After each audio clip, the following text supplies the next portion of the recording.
we go. Things seem to be stable now.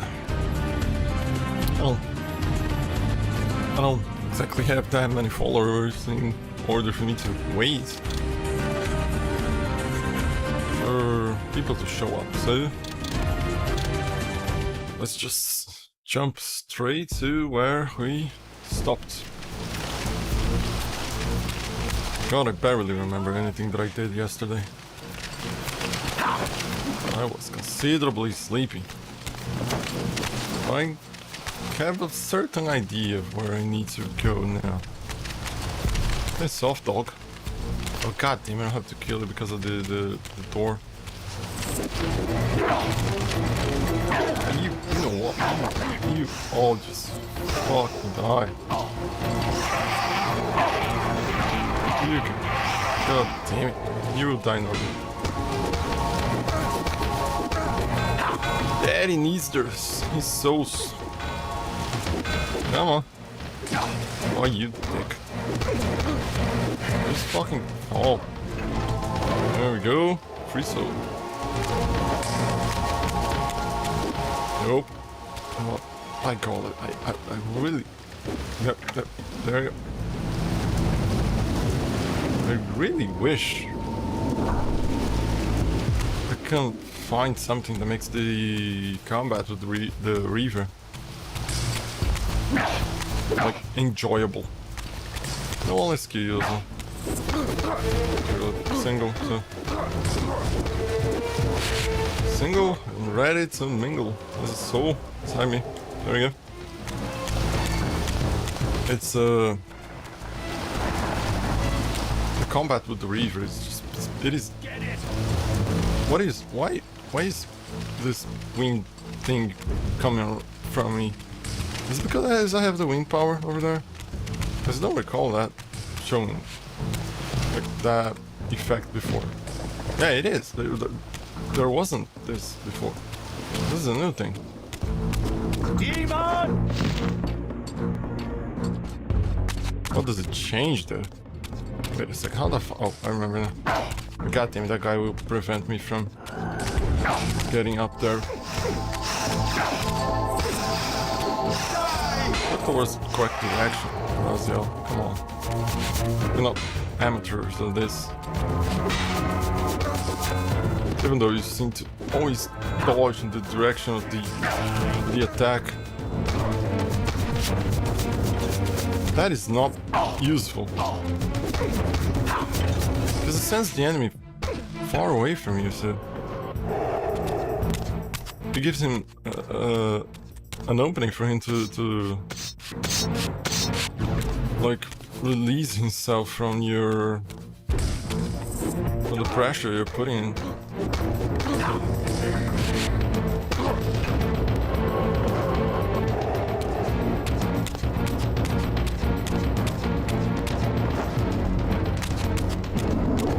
If we jump, normally there's no air effect around us. It's only when we use the wings. What is this place? Oh, I recall it. We are going into the time chamber. Let's just go it through this. I'm quite sure it's faster as well.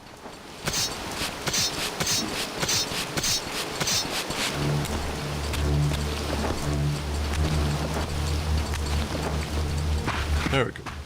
And we can see if anything changed around here. Quite sure they didn't. Just, I mean, it became darker, that's for sure. Temple, I'm quite sure is still locked, right? Yeah, it is. It's not going to open that soon. Even if, I mean, it's not going to open, period. It's going to stay like that.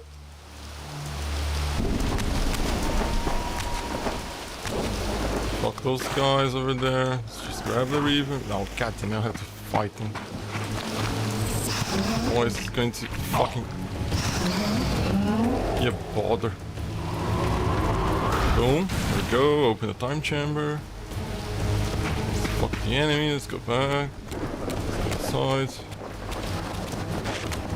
Okay.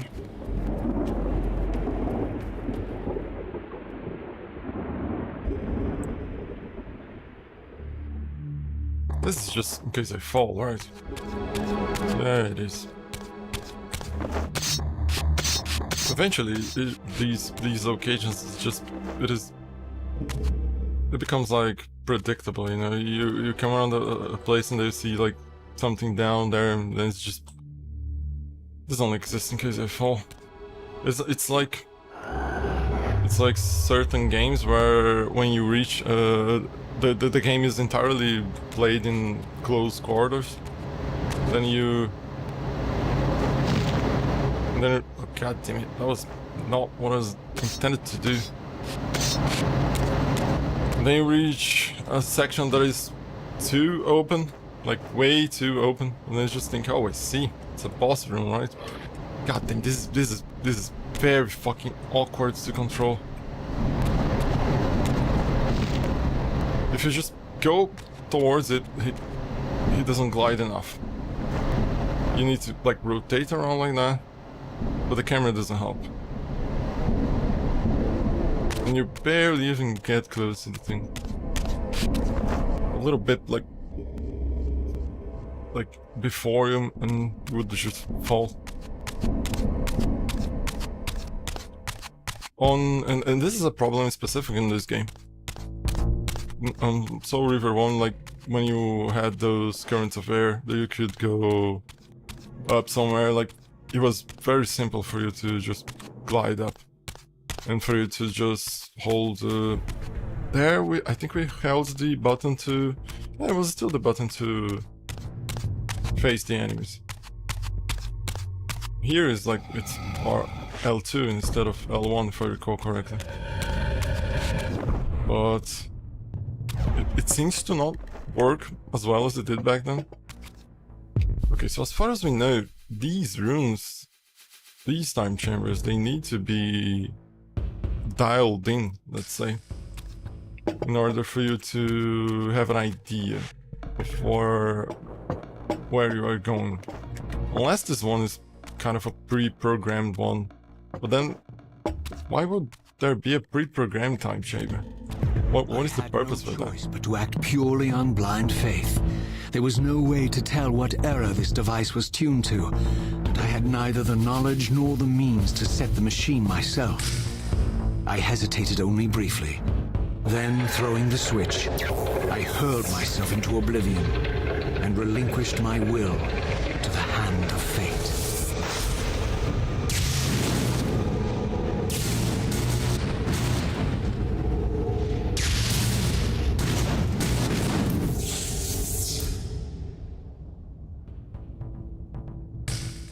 Luckily for him, he can go with his clothes. Pretty much like Terminator-esque. You can see the inspiration. Okay, so we exit the time chamber on the exact same place. I mean, it's a time chamber, not a teleportation chamber. You just don't go somewhere else. The thing is still there. If it's in the past, the door should be closed. Because if it was in the future, the door would be locked. Beyond all hope and against all probability, it seemed that the device had unerringly delivered me to the era I sought. For these were Sarafan banners, and these vampires apparently the victims of their crusade. The coincidence seemed too convenient to naively ascribe to fate. But whether my opportune arrival had been orchestrated by Mobius, some other influence, I didn't know. If Janos Audrin still lived, I would find him. But I was wary of further deception and resolved to tread carefully. I always found it interesting how Raziel is smart enough to just look around and understand what is going on around him. But I'm smart enough to not be... I think the word's preposterous? Because he went out and he said, like, it seems that he took me to the correct age. he's not giving 100% certainty, but he's able to understand the, like, to recognize the banners and shit.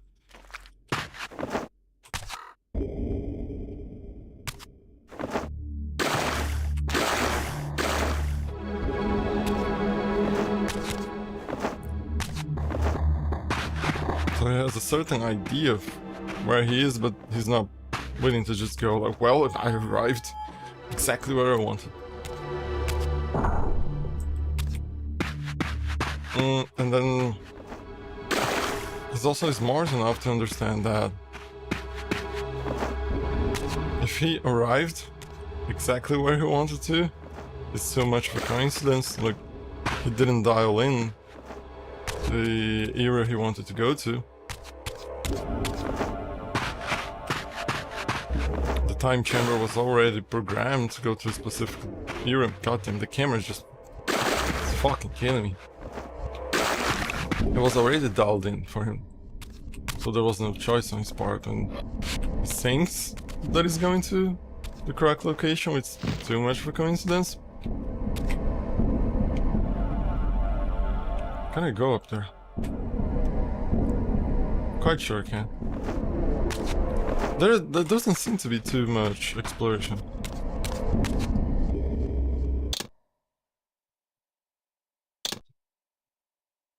Like, the first one emphasized that exploration.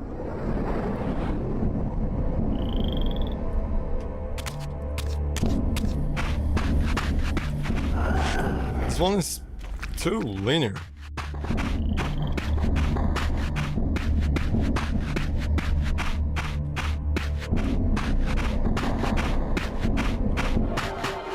For all the butchery of Mobius's crusade, this massacre was somehow more chilling.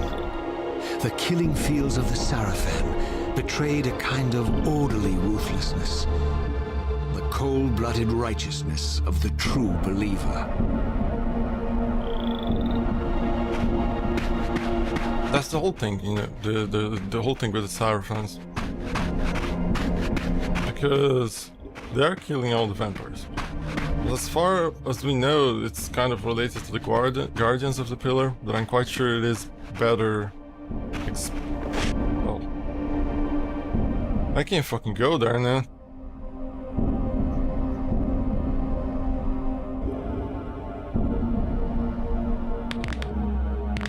There's no way that I can climb there.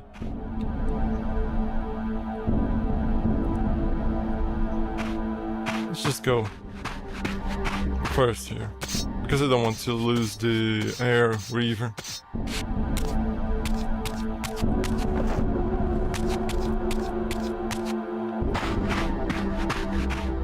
I mean, I could always go, like, see, for example, here. And so Reaver 1, this is a part, like let's say, the game pretty much emphasizes you to go climb that wall, jump towards this, and just go straight, right? Like, just no reason to pay attention behind here. On Soul Reaver 1, this section will have something hidden here. Like, the game is pointing you towards that direction. It is not making you look at him. But if you go back and look, there would be something hidden there. Not in this game though. Which is weird. It's pretty much the same people who made the game. Like, it's like they forgot how to game. How to Soul Reaver. Okay, so now there's the air. This basing has the air Reaver. It used to be the Dark Reaver. Or was it? I don't recall. But yeah, it isn't through here. So it is possible that change into the spectral realm could modify that entrance back there with the tree. Because otherwise we wouldn't be able to climb there, there's no way. I didn't see one of those things in the floor that we could... Oh no, there is one there, always. I'm completely blind. I just looked at the thing and forgot to look down. Let's pay more attention, I blame the ADD. See, it tells you, hold Alt face to glide straight up. I'm holding Alt face now. I'm jumping. It rotates towards the direction of the camera. But even then, it doesn't go straight up. Like the character like constantly tries to force his direction towards the direction of the camera while he's gliding, which fucking sucks. On Soul Reaver 1 this wasn't the case as well. It was way easier to control the gliding there, and it was cumbersome there. Believe me. By all that is holy! Here at last, in the flesh, I beheld my former brothers in arms, the warrior priests of the Sarafan Order, their lives devoted solely to the annihilation of the vampire plague. And while I confess, I felt a twinge of longing, a pang of grief for what I had believed was my lost virtue, I regarded them now with none of the reverence I formerly felt. For I had seen the human face of the vampires, and now I beheld the monstrousness of these men.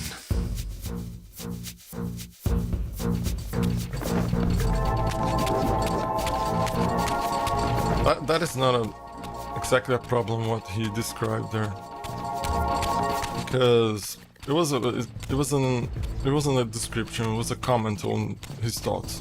It wasn't that bad, because I mean we aren't aware of how his life was before, like when he was a Seraphim. At the same time, while I like the fact that they all attack you at the same time, like, I mean, it breaks video game logic. Like, they're not just one waiting the other to attack. It makes the game a fucking pain in the ass. God damn it! Like, how is it not? It's so fucking hard to read the distancing. Oh, god damn it! They really stun lock into place.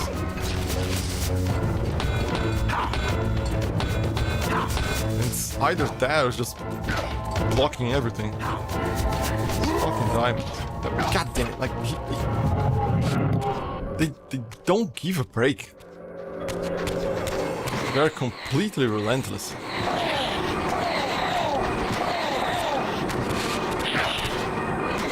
It's not fun combat. It is poorly balanced. God damn it. Let's just try and climb on top of these thing here and just suck the soul. But god damn it, someone... Oh, it isn't coming towards you.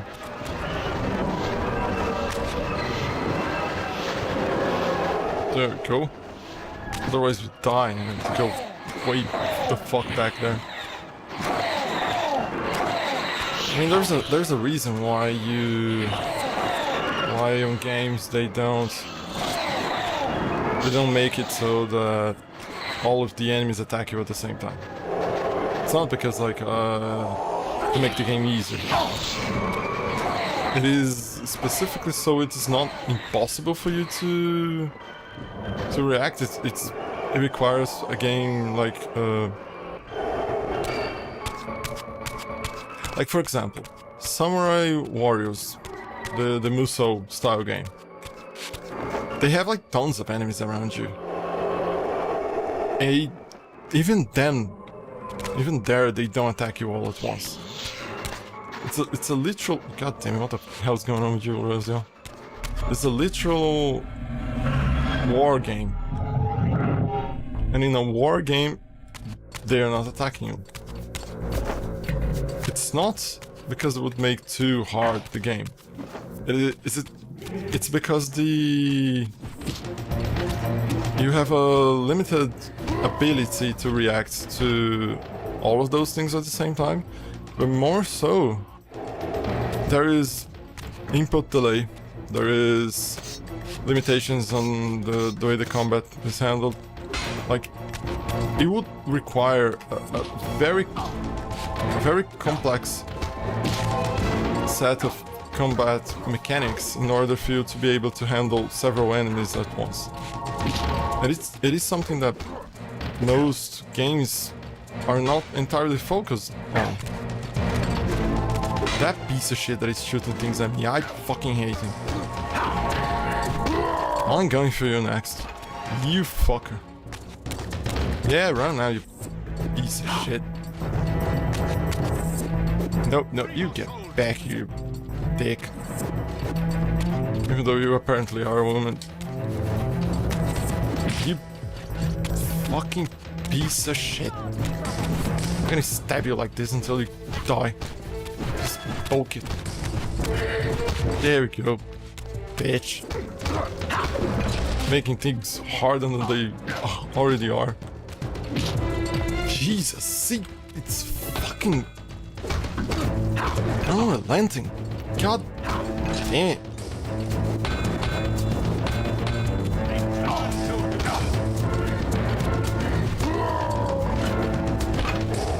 There could be, like, for example, if you properly use the dodges and the blocks and shit, like, but it is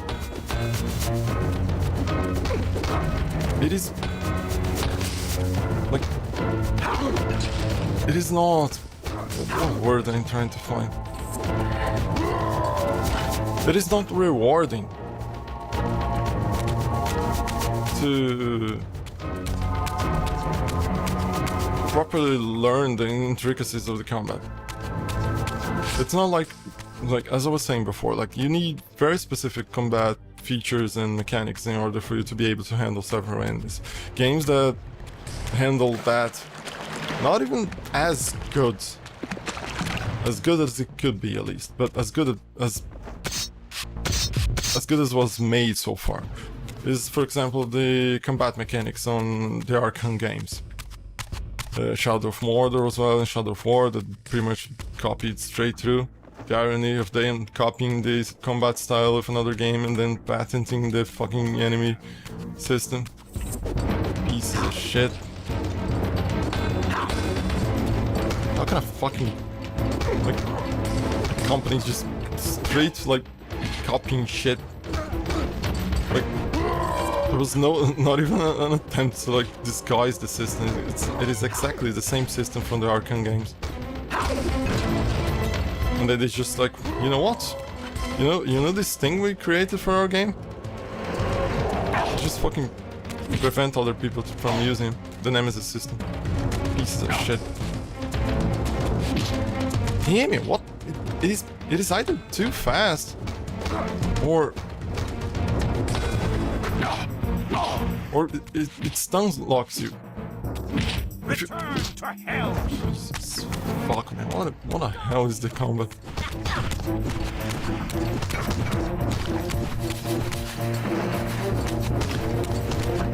Like, if you react too soon, the enemy changes the direction of the attack.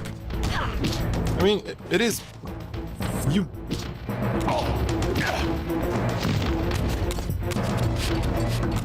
You need to stand still completely. You fucking piece of shit. You need to stand perfectly still in order for you to drop a weapon.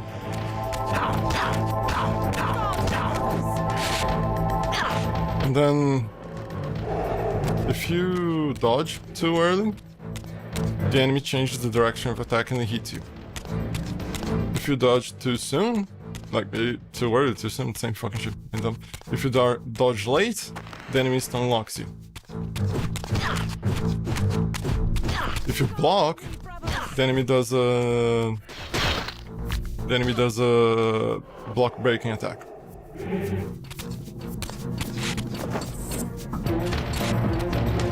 Like, this breaks your block. Whenever he charges something like that, it breaks your block. Like, and then you think, can you just hold block, and when you see him, like, starting the block break attack, you just dodge? Nope. There's not enough time. since you're blocking, you're standing still in place, like you can't move. There's no way for you to move. And then until you release and try to move or dodge, the game you will either dodge in the direction of the, like in the same way that when you're trying to float, the camera, like for example, I'm looking here and I'm backwards. This was not exactly easy to explain. Let me show. Maybe I'm looking towards, like I'm facing here, but I'm with the camera towards there. If I jump and glide, I didn't control I didn't touch the analog. It just went towards that direction because it is the direction the camera is facing. When he's gliding, he goes towards the direction of the camera. And apparently, every time that you release the block, you don't try and dodge, he goes straight. Like, I think there is an input delay issue, it seems. I could always think, I'm too bad at this. Please, maybe I'm too bad at this fucking thing. And not as good, like, skill issue. Sure. But is it worth to... like, for example, let's say I want to learn the intricacies of the combat. What do I get with it? It's not like some Dark Souls game that I will get, like... that it will change the playstyle or whatever the fuck. No, the combat is rewarding. There's no... it's not rewarding. There is no incentive for you to learn the combat. If you're smart enough, you just engage in combat in moments where there's no choice. Otherwise, just play for him. Just pretend the enemy is not even there and just go through. Because there's no reason for you to engage in combat. Like here, for example. What is the reason for me to fight that guy? Why should I fight him, besides the fact that he's in my way? Is he in my way? Did he block my passage? I mean, I literally went around him. Just jump. Seriously. Like, he's not in my way anymore. What is the point? Like, what is the point for me to fight him?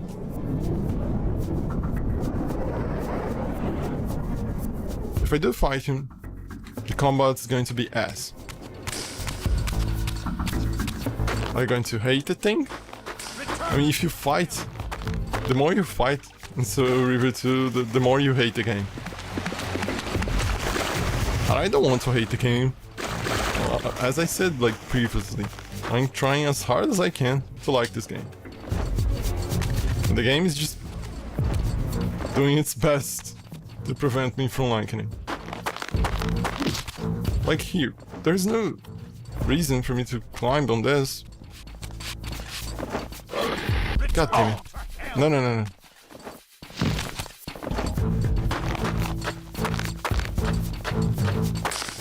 Like here, I need to fight them because otherwise they will... Like how the fuck? An undead vampire with one of the most powerful swords in existence that is not... Jesus fucking Christ, why does it keep dodging towards the same fucking direction? An immortal, undead, like even more undead vampire.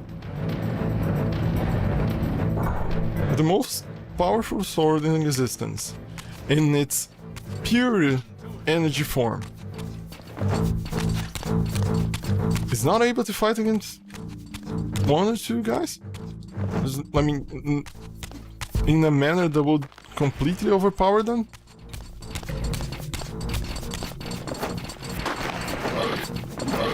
What is... Why aren't you... Why isn't Raziel grabbing the things? Just fucking... There's a piece of shit up there. It's going to beat me, like, into submission. Like a regular fucking human. Because they are not special. They're just humans, as far as I know. They're not just some specific race or chosen ones or whatever the fuck. They're just, as he, in the life, the own words of Raziel, they are warrior priests. They're just dudes in armor that have a specific religion. So they're not that much. How the fuck are they holding their own? Towards oh god damn it. Is it going to keep doing that shit with me, right? Thank fuck. We will rid Nosgoth of your kind. This game should have been a sort of power trip. Piece of shit, don't. And then they're going to stunlock me, right? It should have been a power trip, but it isn't. The first one is, even when you are in your weakest form, you can just like wipe the floor with every enemy you face. This one? Nope, After for my some long reason. journey, I finally stood on the threshold of enlightenment. For here was Janos Audrin's mountain retreat, intact and unblemished. The upheaval that would one day topple this ancient edifice had not yet occurred. And while I had no certainty that Janos still lived, this scene boded well, for I presumed that the collapse of the retreat must have followed the ancient vampire's demise. There was only one obstacle: how to reach the balcony suspended at that maddening height, so far beyond my reach. For this was the architecture of winged creatures. The tattered ruins of my wings were of no use. I would need to devise some other means into that mountain.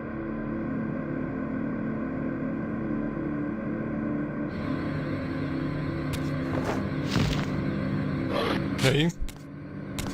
I don't think these pillars here should have been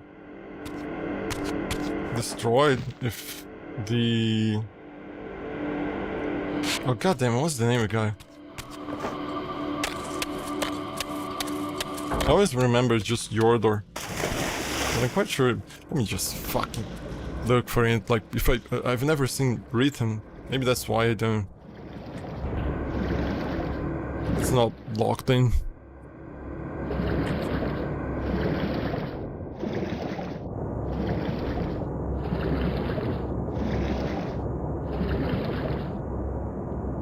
What is the name of the dudes?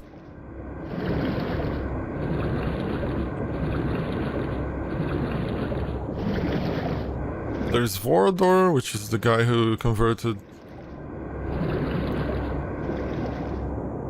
Kain.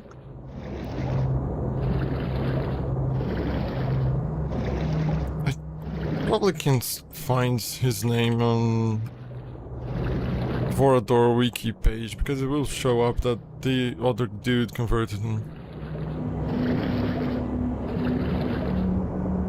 Blood Curse, Mobius, Lineage, whatever, blah blah blah. Let's see, no, not that, no.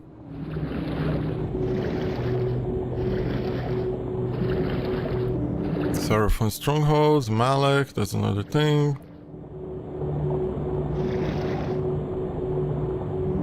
No, it's not Vorador's.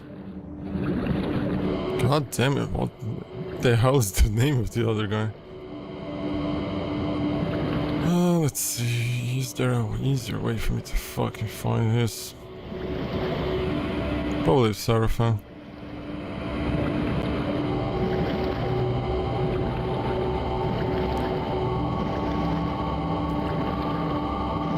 No, the Guardians, Raids, Raziel, whatever, nope. Ancient vampires, probably. Because he's one of those. What is the name of the dude?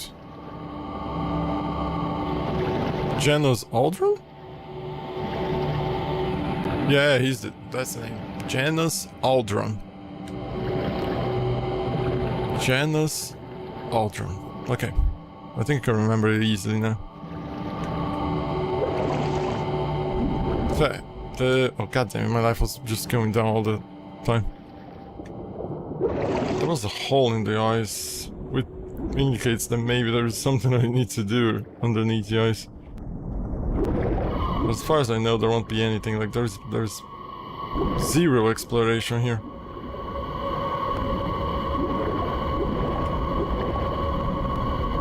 And this, mind you, is the second chapter of the game.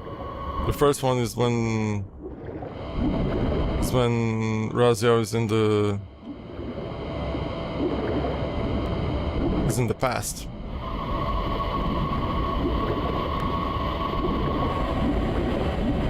And then, like, with Mobius over there. And then, if I recall correctly, the second chapter is here, I guess? I don't remember exactly, or was, like, the second chapter specifically in the location where he... Yeah, I think the second chapter is gone. This might be the third chapter. Fuck. Which, if it is, it's pretty much the end of the game. And this would be a very fast thing, if it is really here.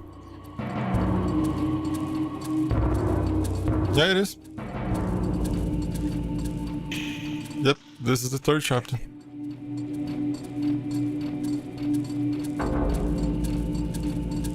Yep, it's pretty much nearing the end. What a sad thing, isn't it?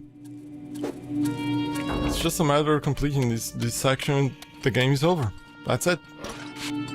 Oh, you made a grave mistake falling down. But I've made an even graver mistake thinking about fighting these pieces of shit. Oh, the combat, man. The fucking combat. The camera doesn't help. The guy is just stuck there. And the amount of health that gave... Oh, goddamn, he's gonna still unlock me. Fucking shit.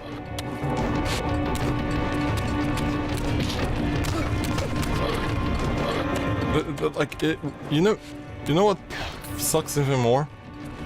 The fact that they removed every single thing that made the combat in Soul Reaver 1 bearable or doable.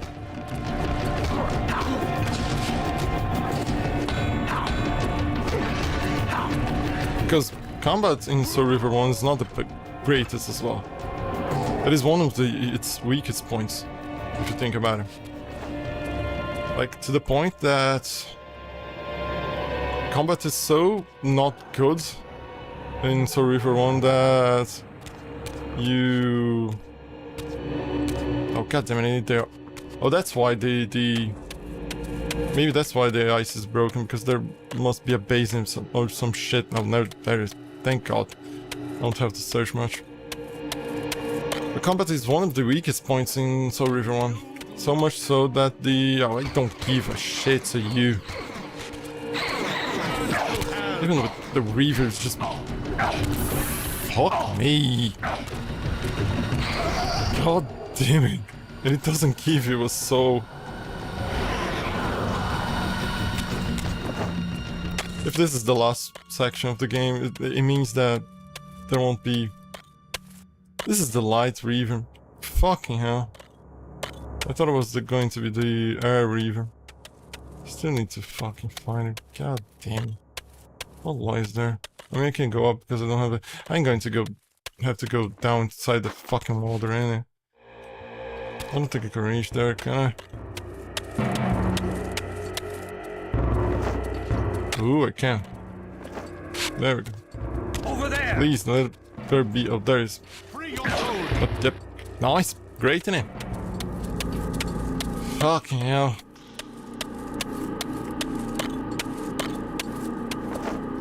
This is going to... I was not prepared for it. Fuck. You know what? Let's just fucking go to the spectral realm and refuel our health. Cause fuck that. Where is the portal? Don't put the portal underneath the water.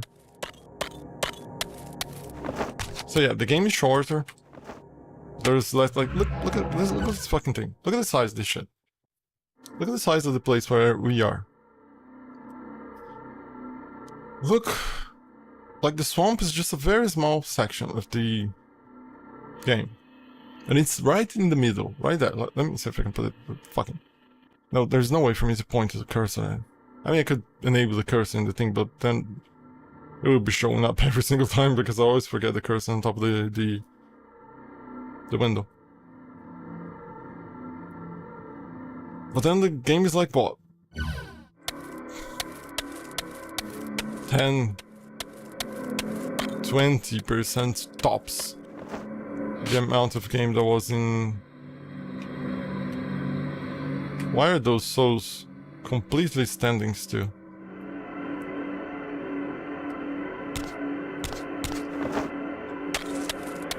So yeah, the game is like 20% tops the amount of game that they might have. Only locations that compared to.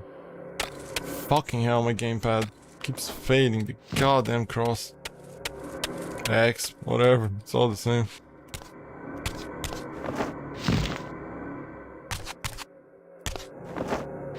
Not even a movement animation is assigned to the poor souls, which were considerably far away from it. I mean, I understand you do that to save, but they're my ass. There's no one here. See? No one. So yeah, it is like around 20%. Like some dungeons and temples in Soul Reaver 1 or the fortresses and keeps of the. Fuck you. God damn it, it just came from there. Piece of shit. No, I hate this. I hate more the fact that there was a symbol on it. That is like the worst.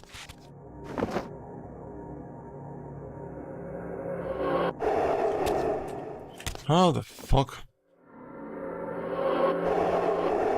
The game is too linear. Like, by itself, it would be a nice game. By itself. And not even that nice, because the combat is not that good. There's that problem. That is not going anywhere so soon. The combat's not that good. Goddamn, stop fucking going up.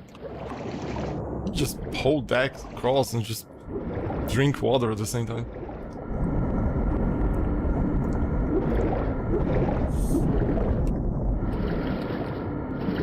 So, the combat is not that good. It's not that much of a graphical. I mean, Soul Reaver 1 is good for the era. It was a significantly good 3D game. Like, if you look at most of the games from around when Soul Reaver was released, they were not even close to it. You can't even compare. Nope. It was one of the best 3D games on, as far as graphics went, on PS1. I can't specifically remember any game that did graphics better than Soul Reaver did.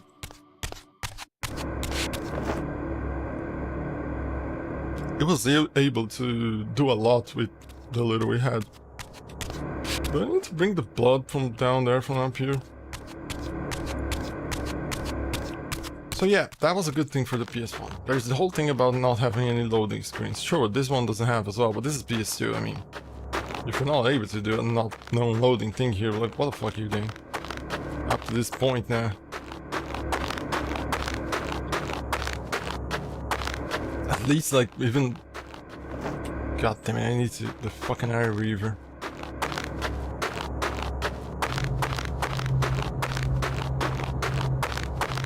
So it's not a graphical marvel. Like there are way better games in PS2. And this specifically this is running on PC because the PS2 version is ass. Complete ass. It's just like bad, not good at all. It looks like shit. Can I just jump to the other side? Like, just do Oh, I see the fucking shadow eye down there. Fuck you, thing.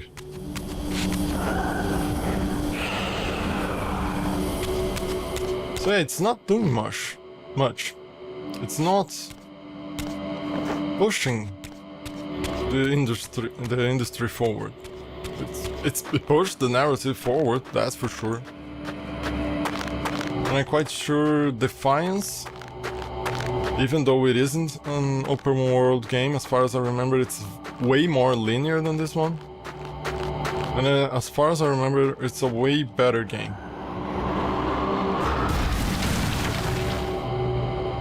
No. Oh, I have this air region. That's what. Let's just pretend that we haven't seen anything inside the... inside that place. This I hate. They removed your ability to attack like this during combat. Because they made the first game, the combat in the first game bearable. Made it in... oh goddammit, the guy's down here. Oh, fuck, he's dead. Oh, he fell and he died. I see. More so the distance than the impact of the thing. Fucking die already, dude.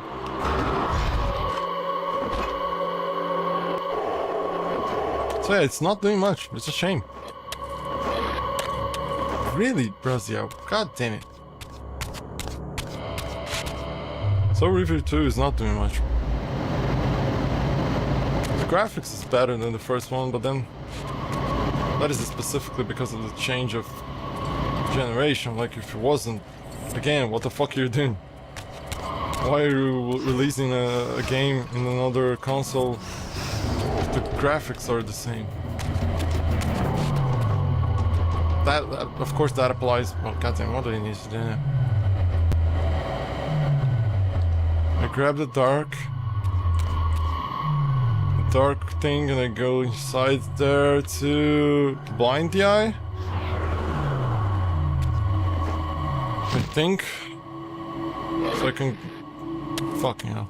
So I can grab whatever the fuck it was that the eye was protecting. Like, the puzzles are worse. They are more cryptic than the ones in the first game. And at the same time simpler? Which makes not much sense. The soundtrack is not as good as it was in the first game. Oh, I'm going to regret this, ain't I? I'm quite sure that I'll need to, again, align myself very precisely. I have very little time to grab the thing. Thank fuck it wasn't the case. I need to go, like, little by little. I just... no, I can't glide while holding a thing.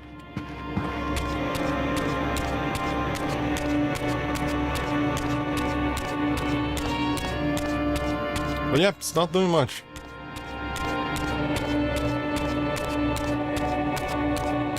A shame, because I really enjoyed the series, like, a lot.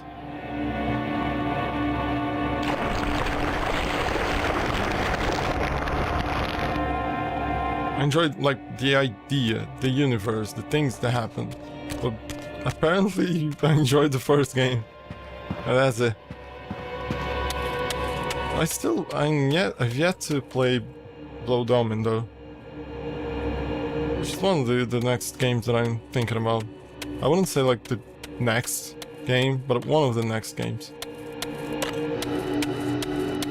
Because I know it is like considerably old and it's going to be a little bit clunky. So it would require a little more patience. I mean, I have tons of patience to play these things, but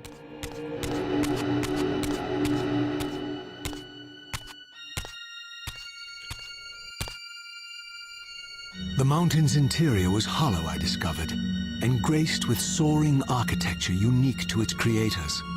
As with the outer facade, these balconies and galleries could only be reached by those gifted with flight. With only my ruined wings to carry me, this towering labyrinth seemed impassable, while the object of my quest lay just beyond my grasp. For here, suspended at the apex of the chamber, was the threshold that surely led to the great vampire himself. I didn't know whether Janos Audron was the monster depicted in the stronghold, or one of the noble creatures memorialized among the ruins of the ancient vampires. And I didn't care. Demon or angel, he alone held the key to my destiny. It's not pronounced Janos, it's Janos. Janos Audron. I like the reflection over here though. I mean, it's too bright, but it's good. For the time, it is considerably good.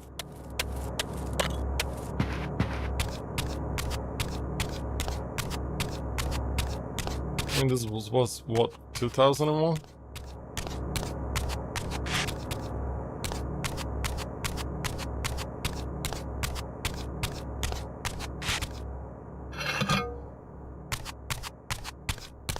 So I need to go around again, putting blood into places.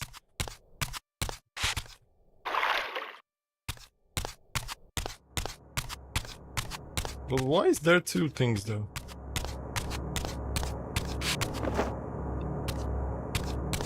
I can't glide.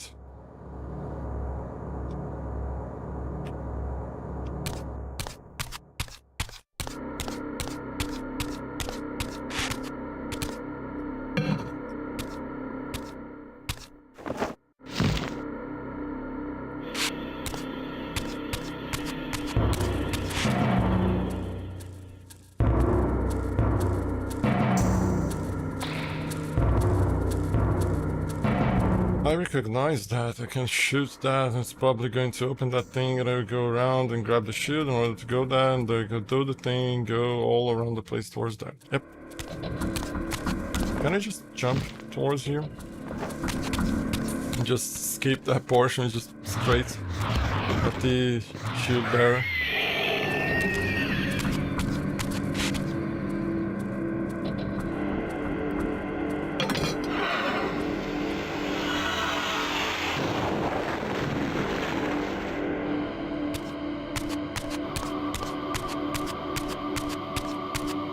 This is not even a puzzle, this is just busy work.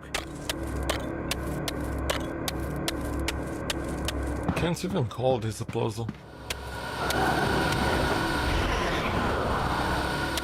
It's just shit that you have to do.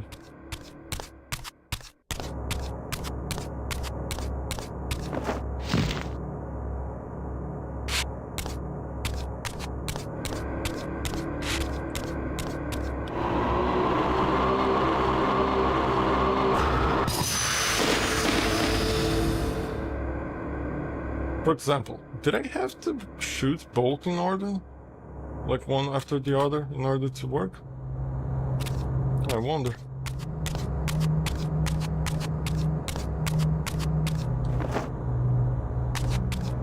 So, for example, when you look at this PS2 era game, 3D action adventure, with a intricate story, platforming, and like time manipulation, shit like that. What comes to mind? I had going to hidden palaces, destroyed ruins, shit like that. What comes to mind? Prince of Persia, The Sands of Time.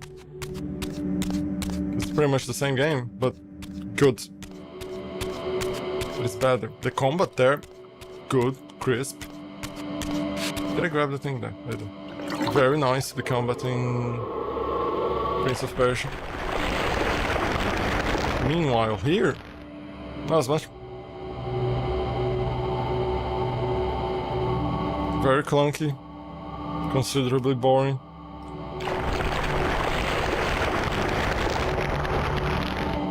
Okay, since it went there, I presume that the next thing that I will need will be the... It's going to make a passage between, to make it shorter? Is it? What is trying to show me? Let's see. Gruesome.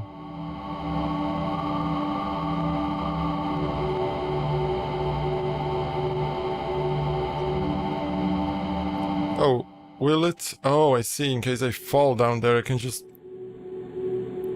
go back up. I see.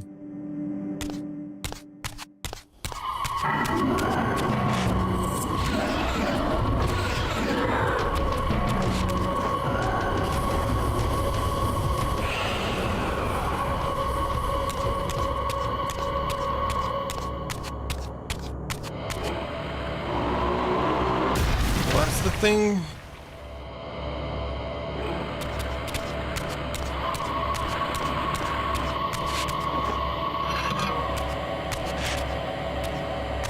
There we go. You know what?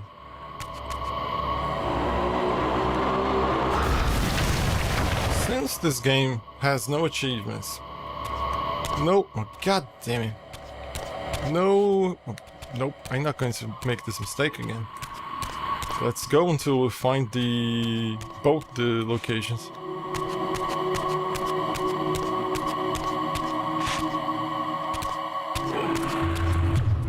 God damn it.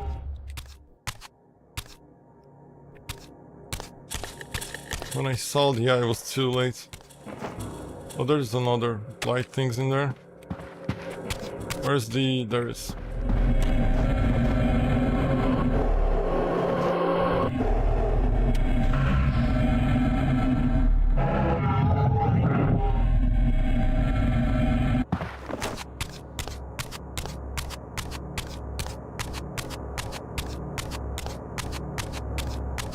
Wait a second. It's easier to go through here.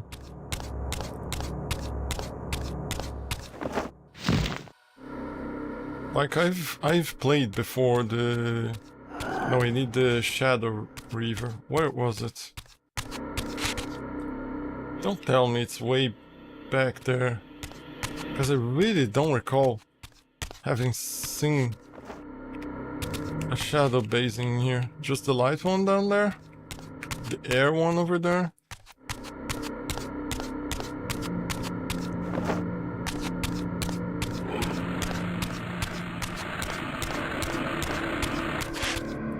I can shoot, yeah, I can shoot this, probably. The problem is, I can't use the thing there now.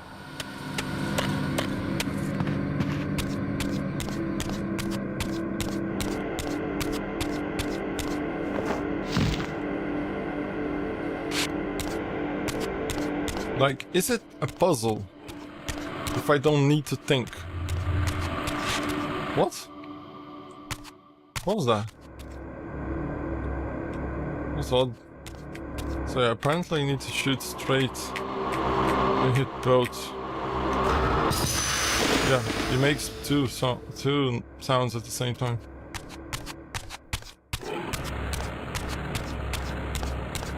So if I, the only thing that oh, there is the dark basin. Don't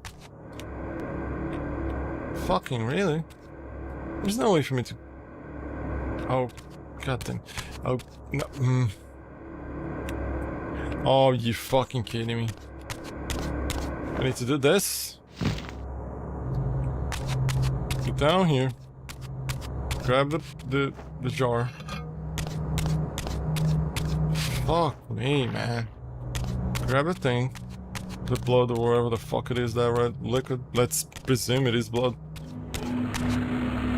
Go around the place, go up there again. Like, the only thing I need to do is observe and react to the observations that I made without thinking too much. Is that a puzzle?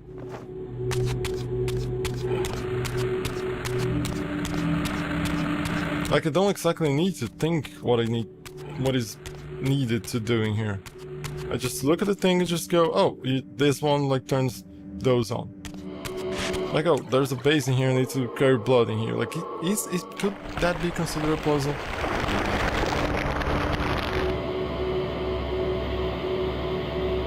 I mean, personally, oh goddamn, I will have to go down another Why? Oh, I see. We go there, activate, and I think it is going to stay turned on. But even then, there's no way for us to glide from one way to the other. Makes no sense.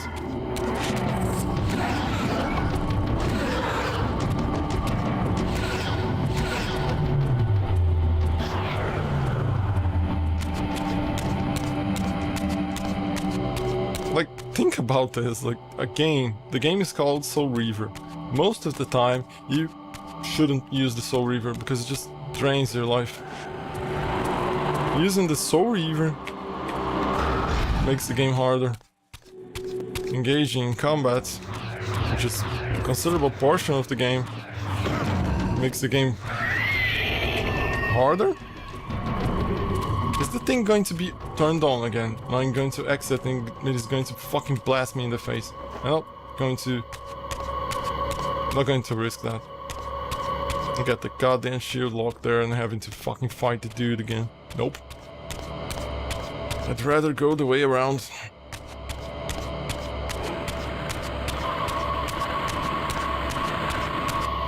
But yeah, it is weird. Like, we are close to the ending of the game.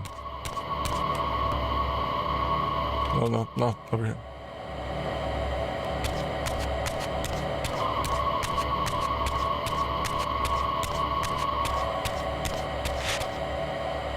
I kind of remember the things that happen. So there's not much to happen. There is in fact very little to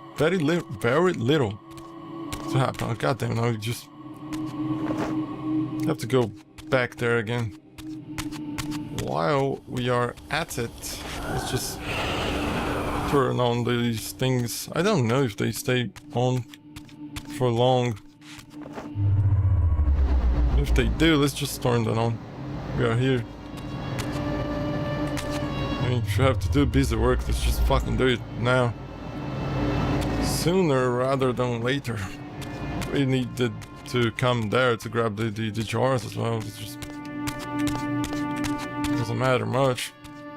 I mean, true, I could grab the... I forgot about this. I could grab the blood from the previous things that I filled with blood. So I wouldn't have to come all the way down here. This is something that I didn't pay attention to.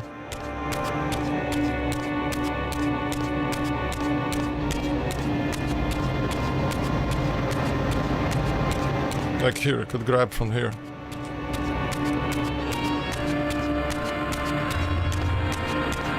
Why, when I pass through here, something seems to charge? Is it another eye in there? It is another fucking eye in there.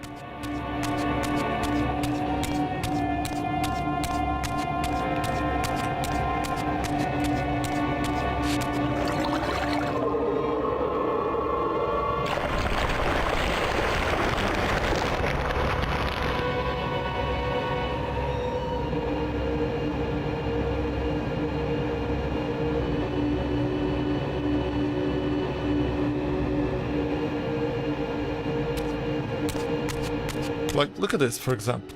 The thing that is just talked about it. How many times did I have to switch to the spectral realm in order to solve this puzzle?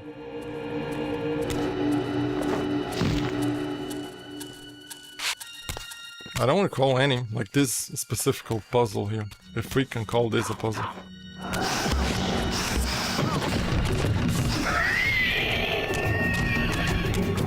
I mean, as far as I recall, none. And in Soul Reaver 1, like, you were always going around just switching places, like...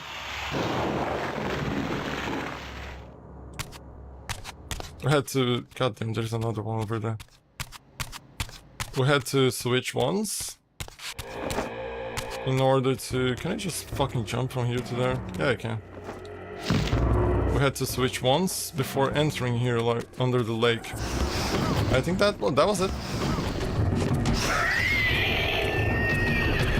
And then we switch it back to the regular realm. the realm of the living.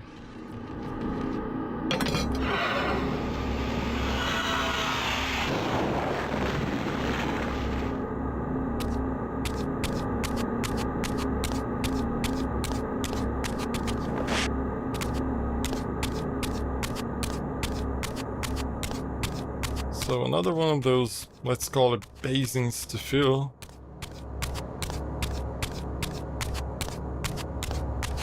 And I think that's the only one.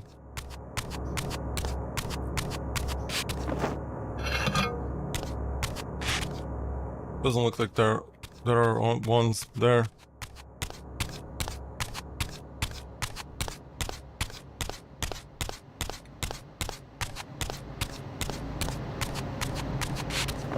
Like what kind of abilities the game gave to us?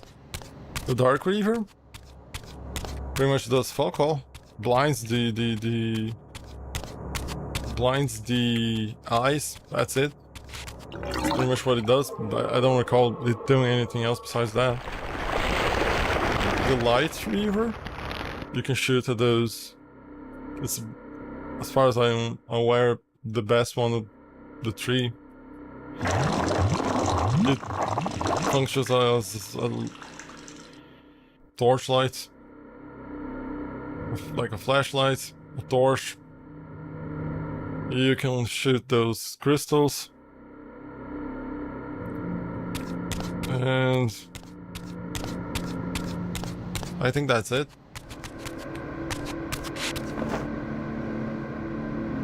So I need to bring that down.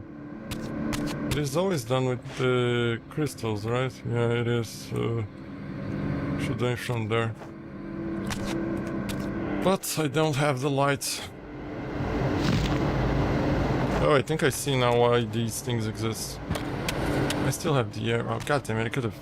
Oh, we are going there and doing it. But even then, even flying through these things is a fucking pain in the ass.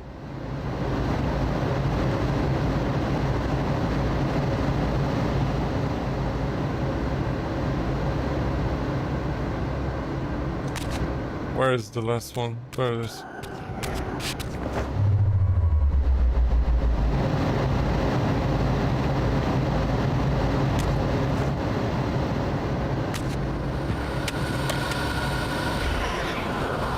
This is what it's used for, shortcut. Ah, I think I understood now. You need to jump at it like from way farther, instead of just staying on top of it and just jumping. It's not like the game like shows you that how you should do it. This is just a gong or something like that. It is. Oh, fuck me. Have you seen the symbol? Let's grab first the. I was with it. Need to grab the air Reaver. This is not it. Where was the air Reaver? Down there. No, go down. Let's get the air Reaver.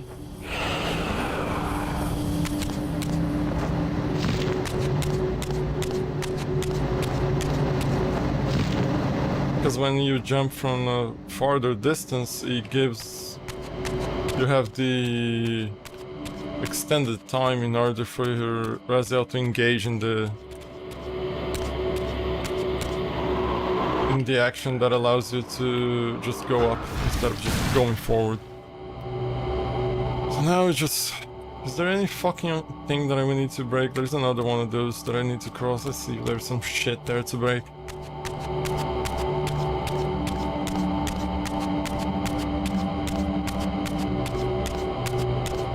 Doesn't seem to be. Yeah, it's just a matter of grabbing the thing. It's just... Oi.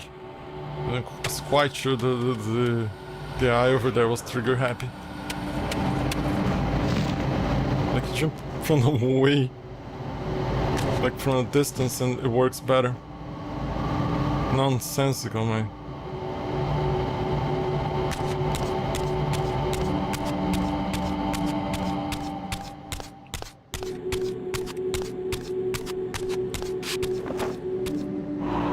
So just do it now. I should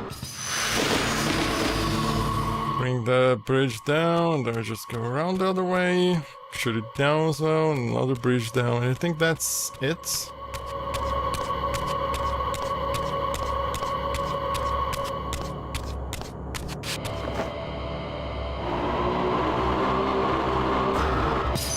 hard. How could we do that? First try? Gee. I'm quite sure it's just a matter of grabbing a jar and just putting the blood there. Nah. Let's bring out the Reaver. Because god damn it. It's going to keep destroying our health.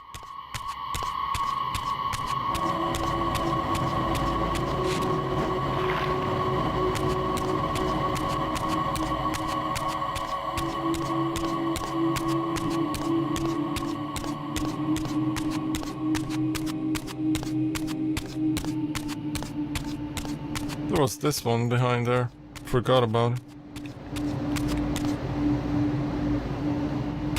What?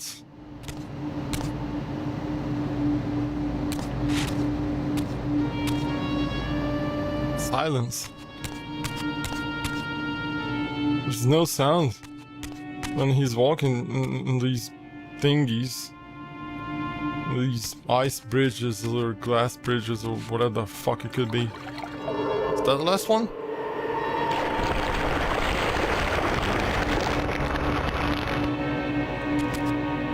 Yep, we are nearing the end of the game. I think we meet Janos Aldron here. And then the only thing that is missing is we have to go back to the fortress. The Seraphon fortress.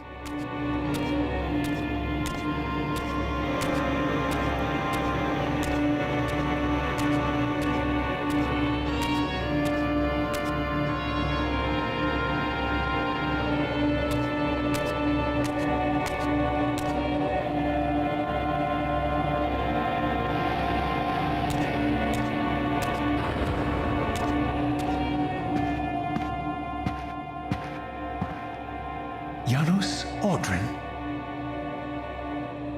It is heartening after all these years to hear my name spoken without contempt. Raziel? My child, what have they done to you? I have been dragged through hell and back. All it seems to reach this moment. But I don't yet know why. For thousands of years I have waited, alone here, losing faith. At the time of the binding, 9 guardians were called to serve the pillars, and I was summoned as the 10th guardian, the keeper of the Reaver, the weapon of our salvation. Over time, our race died out, until I alone remained, sustained only by my obligation to you and by my guardianship of the blade.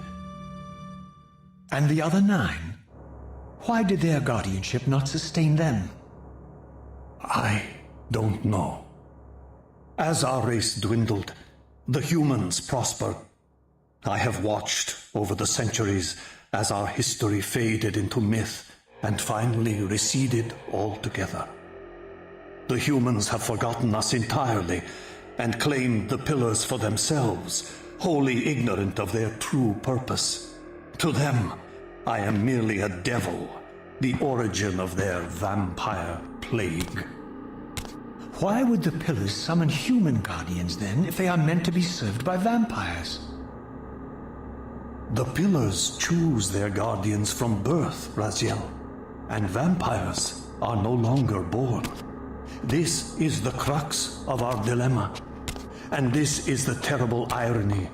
With their vampire purge, the members of the Circle have assaulted the very architects of the pillars they are sworn to protect. They're They just have embarked gliding. on a treacherous path. With every vampire they kill, the humans are slitting their own throats. They know I'm up here, beyond their reach, and it terrifies them. You can see how they flaunt their kills to torment me. or perhaps simply to lure me out. They have this foolish notion that destroying me will somehow topple our entire bloodline. Thankfully, we're not that fragile. I have seen them mustering their forces in the village below. Yes. I don't know what they're plotting, but I fear our time may be bitterly short. Mankind seems to have brought you only torment and grief. You must hate them. They fear what they don't understand, and they despise what they fear. But no, I do not hate them. Vorador does. He has suffered much. He cannot forgive them. Should they be forgiven? They don't understand what they're doing. They are simply unenlightened and vulnerable to manipulation. So, it's all true then, what Kain and Vorador have told me. I really am some kind of unholy vampire messiah. Unholy? No. Messiah, perhaps. I don't like that word. It smells of martyrdom. Raziel, your role in this world's destiny is more crucial and more benevolent than you've allowed yourself to believe. Your journey will not be easy. Dark powers are allied against you. But I think you already know this. You appear to have been cruelly tested. The binding must be secured, Raziel. The pillars are the lock. And the Reaver is the key. Yes. The Reaver is here. Why do I feel nothing? The most formidable weapon ever forged by our swordsmiths. They infused the blade with vampiric energy, empowering the Reaver to drain our enemies of their precious lifeblood. As Janos presented the blade, an inexplicable sense of dread crept over me, more palpable than anything I'd felt before. I was at once horribly repelled by the sword, and yet irresistibly compelled to touch it, to take it up. Please, take it away from me.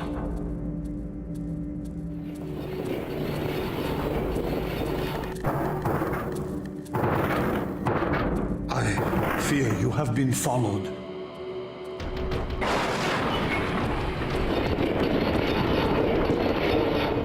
The irony. Save yourself, Raziel. Janos! No!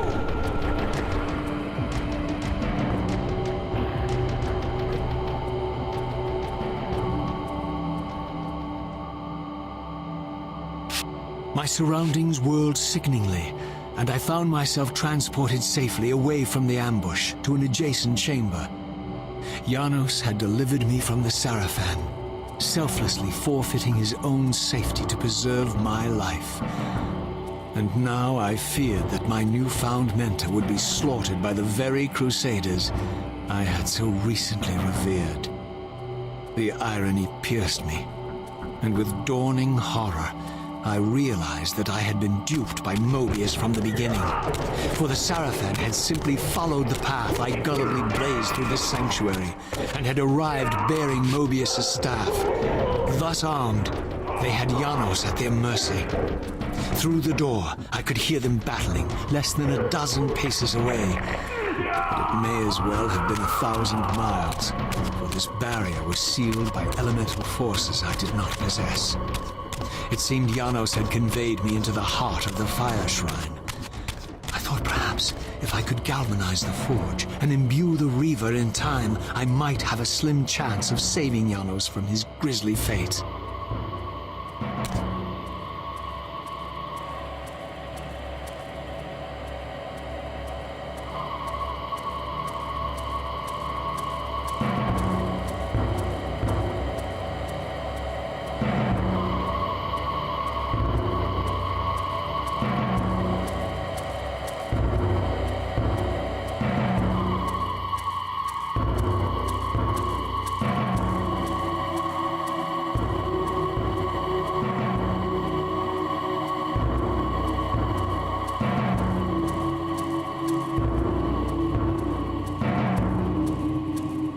Okay, it seems like we will have a little bit more game to play, which is good. But yeah, there were a considerable amount of revelations in that conversation with Janus Aldrin. If you see between the lines, he strictly implied that he has met Raziel before. And in this form, in this specific forming, because he said that he was there, well, like, the reason he was still alive was to wait for Raziel to show up. Like, how the fuck would he know that Raziel would show up? Like, in order for him to wait specifically for Raziel, like, he starts, like, when we speak to him, he says, like, how he likes to hear his name, like, without fear and shit. And then he looks behind and he sees Raziel, and the first thing he says is Raziel. It's like he recognizes us. He knows who we are.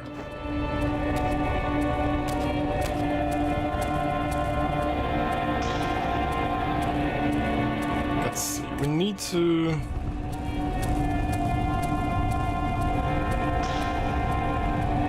It's clear that we need to light the things, but... Oh, I see, we needed to interact with this before. Is it going to? Yeah, it's going to keep going up.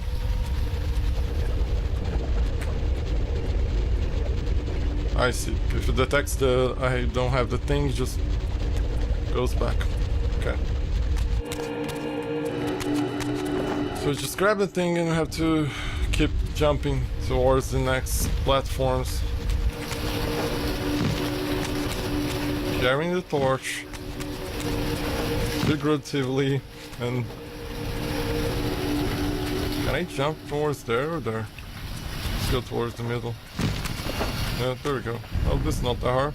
Will it keep going up? No, it brings the basins down. Yeah, bolt. Wait, what? It brought the... What? Brought the air basing down and the light basing up. Okay. It is not hard to know that we need to shoot that crystal. So where is it? Oh, there it is.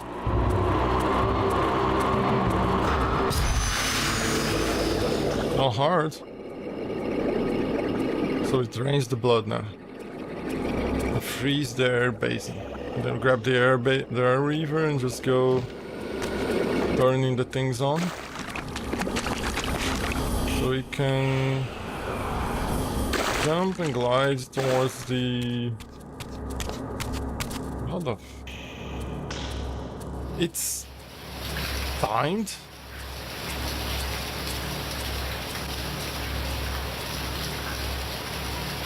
Okay, so the only thing we need to do is not die?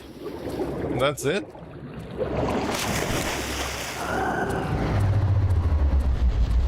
Oh, it turns on all of them. And it moves their altitude, their height. Okay. Makes sense. Like, very straightforward so far. And there's no need for us to... So we grab the... We need to go down there to grab the torch. That was on the other side, right?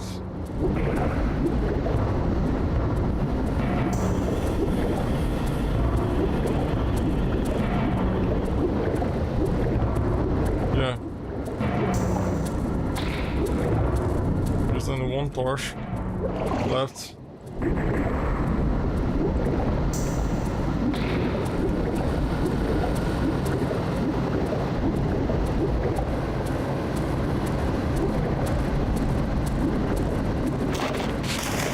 Okay. Oh, there are torches over there as well. Alright. Sure, I guess. just a matter of going up. Next one. Barely. Let's just make sure that we are all the way up. Barely as well. All the way up, and there we go. Okay, light the thing. Not as hard. Is it going to be the opposite now? You grab a torch, go to the other side and light the other thing?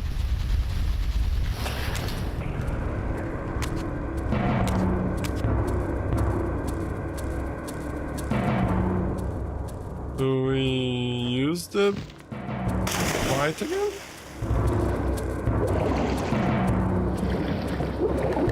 Swing, Razo. No, not below. Oh, there we go. Okay. It's so nice how it lights up things.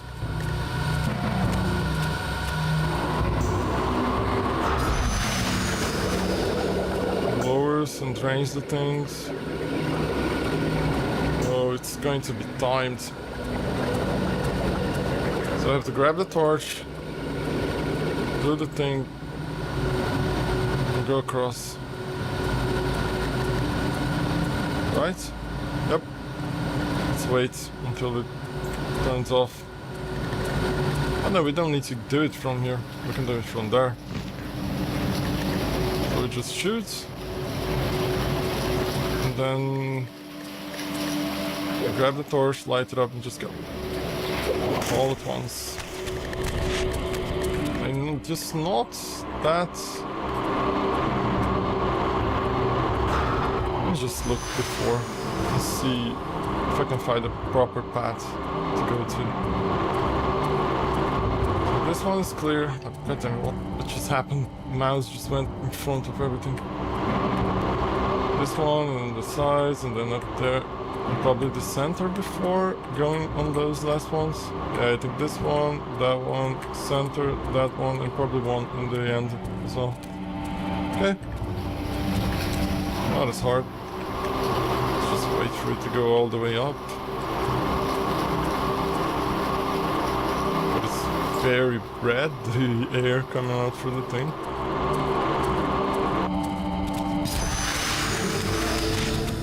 Light it up. Wait so that the thing is out. There we go. Go up. Go up.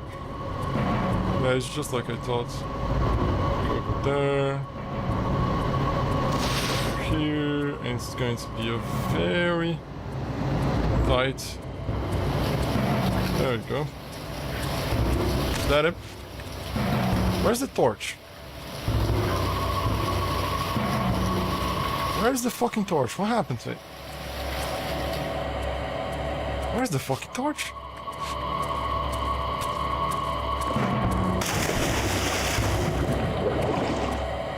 What? I didn't press any button. Do you know how hard it is to drop one of the items?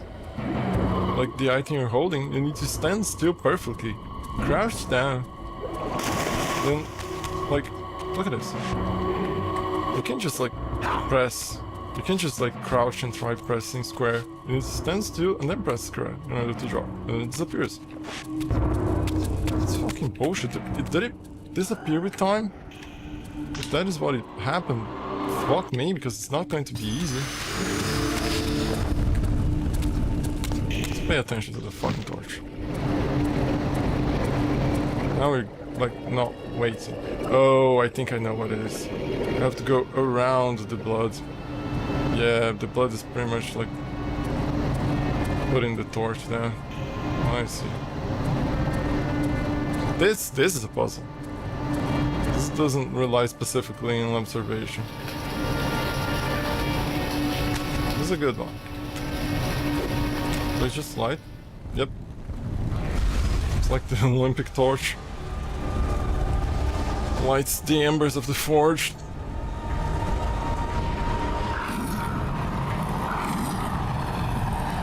this was an easy one, but I'm quite sure I know why it is an easy one. Because we need to go there and save Janus Aldrin. I mean, not exactly save, because we know he's going to die. That is fact. There's no way to go against that. We are trying to change time and shit. It's just...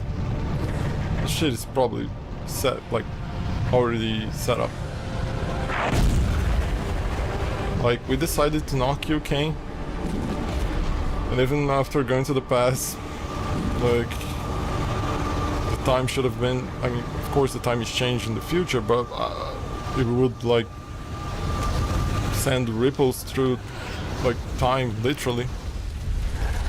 So it would affect the past in some way. And regardless, Janus Aldrin was there waiting for us. Which means that pretty much, even though what we think we are changing the past, we're just, like, creating the future. Pretty typical time travel shenanigans. You think you know your future, and then Plunge the Reaver into that furnace and forge the blade with elemental fire. With the Reaver thus imbued, I was now armed to unlock the elemental barrier and rescue Janos from his executioners. I haven't paid attention to this, but this is specifically Raziel. That is not a single, like one of the ancient statues. This is Raziel. Look at the eyes. The other ancients don't have like bright eyes like that. And just like the whole pose and everything, like the way the arms are, and like the face, the hair. It is Raziel. There's no denying that. So Raziel has been here before. In one of the other games, he eventually will come here. Which is just sad because there's only Defiance after this. But I'm not sure if he manages to do that. But one of the bullshit things of this Reaver is the fact that we acquired the Fire Reaver in Soul Reaver 1. It is hidden in a way. It's not... There's no reason for you to find it, or it doesn't require, the game doesn't require you to find this Fire Reaver as far as I'm aware. But it required there. So this just like break the continuation because you've had it before.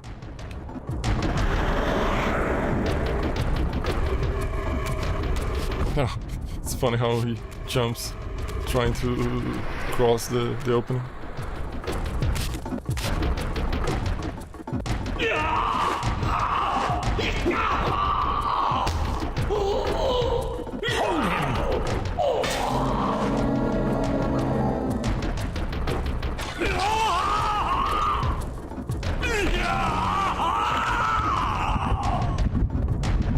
Look at his black heart. How it still beats.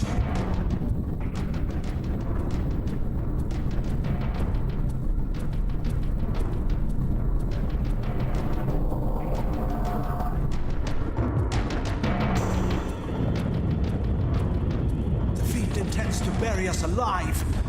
Raziel, we must get out of here. Remember the sword!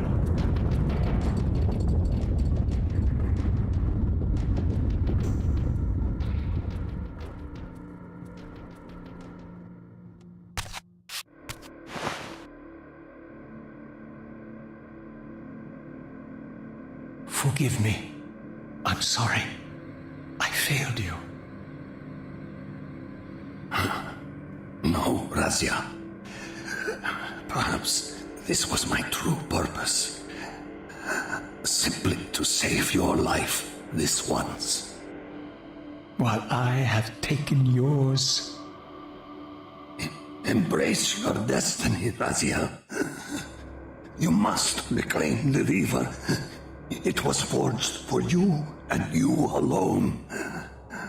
Without it, there is no hope.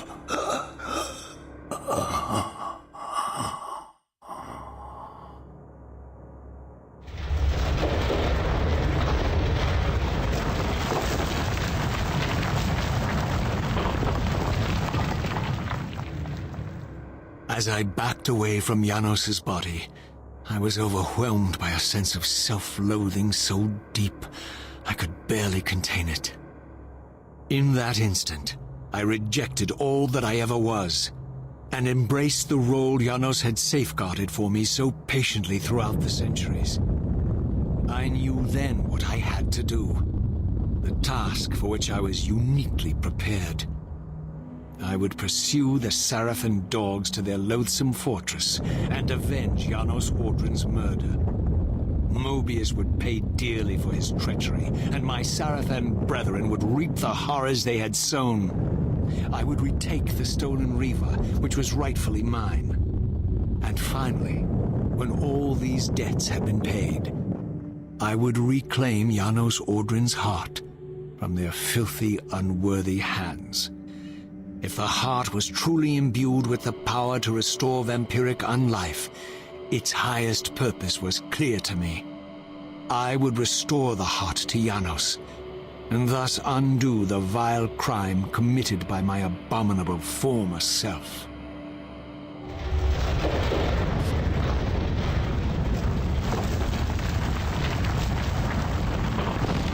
What is going on? It just drops us outside. But I like the scene, like, considerably. Like, it is a very touching scene. There is a considerable amount of, god damn it, of emotion on Raziel's voice when after,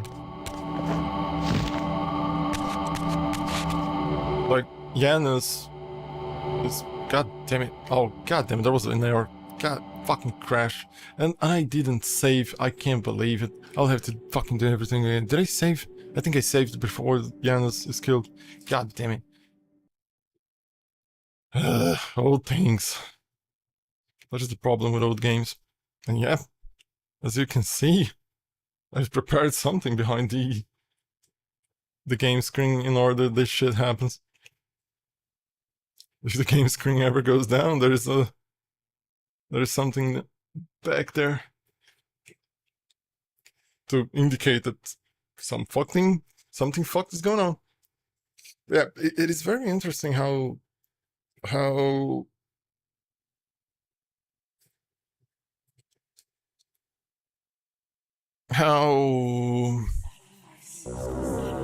let's see.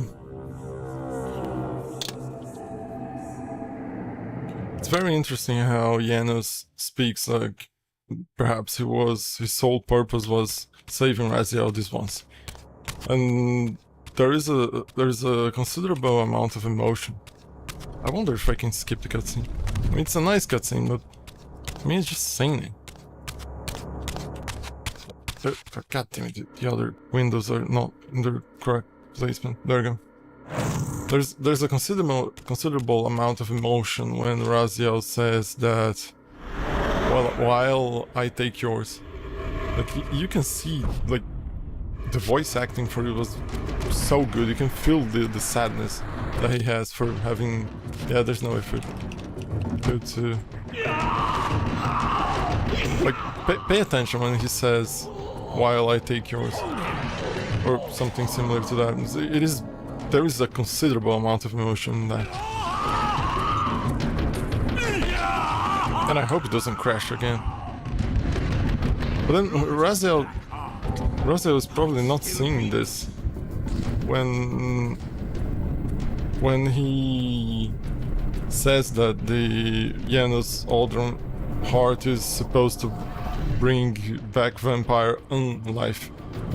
He thinks about resurrecting Janos, but what if Janos' heart is made to empower Raziel?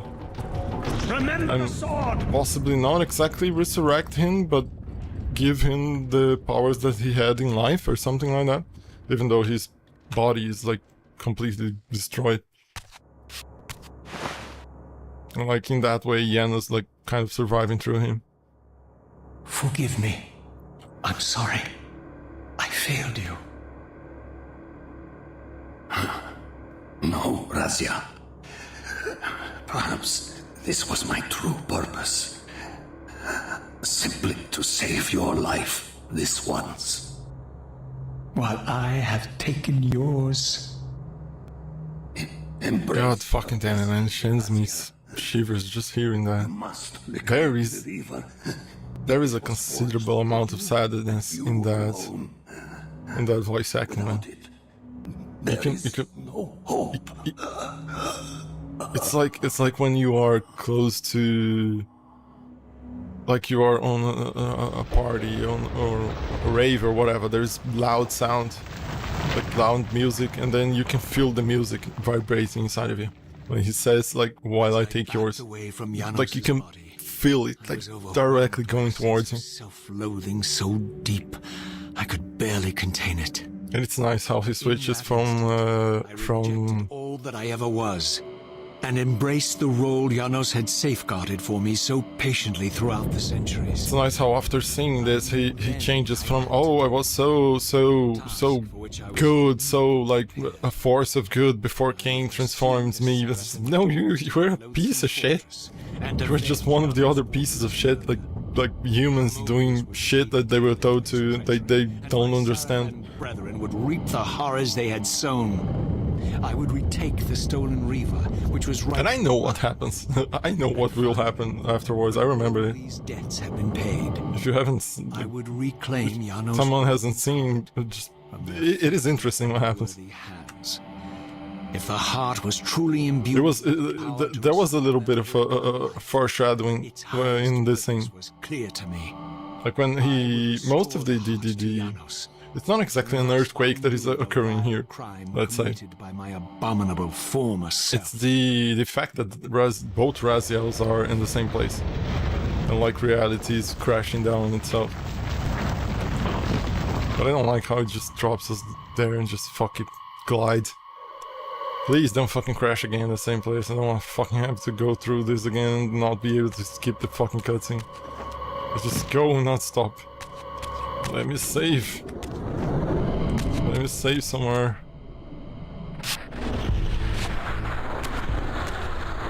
Next save is... We've been expecting you, little Razia. So, these demonic pests were not merely the product of Nosgoth's corrupted future. For here they were, hurtling back over 5 centuries to pursue me. These creatures, I suspected, were minions of the unseen forces that had hoped to control me. This was the tangible expression of their displeasure. These demons were unleashed as the penalty for my disobedience. They remind me of... I forgot the name of the game. Their design reminds me of... it's a game similar to XCOM. But I don't recall the name of it. It's very similar to XCOM, but it was made by the original, like at least one of the original creators of XCOM. I can't for the life of me remember the name of it. Can I go up there? Don't think so. You fuckers, just die. Who do you think you are? Just get obliterated. Drains my health, but fucking. The only thing left now is just going back to the fortress. There's nothing else. As far as I remember, though, I mean, I had forgotten that you had to grab the. Do you really think you can save Nosgoth? Let me enlighten you, poor Razia.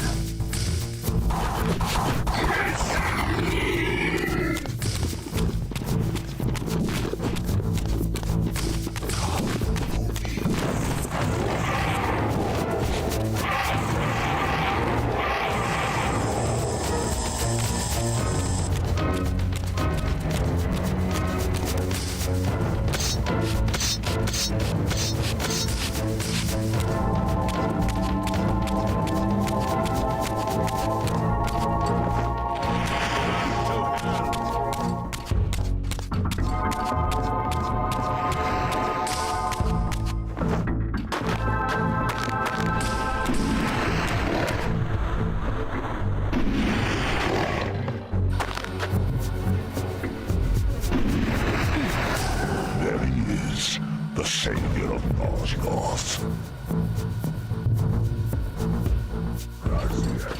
I don't like these guys. And why are the fuckers just fighting against me, not against literal devil that showed up besides them?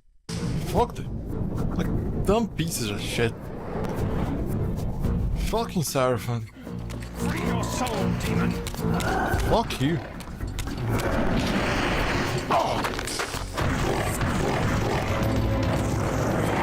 There we go. At least the Flame Reaver seems to kill them faster.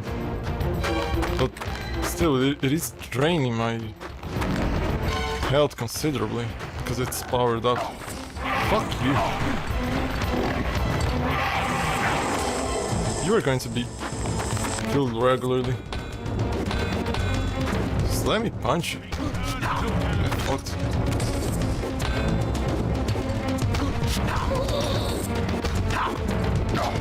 God damn it, you just do a single 3-time combo and then it just breaks your momentum. Fucking shit, and it's going to fill me just a little. Yeah, but it's still one piece of shit. Isn't there any other Seraphon for me to kill? Like one that is hiding himself. See this place, I thought it was going to be something here. There's fuck all. There's souls there though. Oh, you dickhead. And the Reaver's now lost the power. Just dodge, man. Fuck me. Oh, you forgot that these fuckers follow me here. This was almost dead.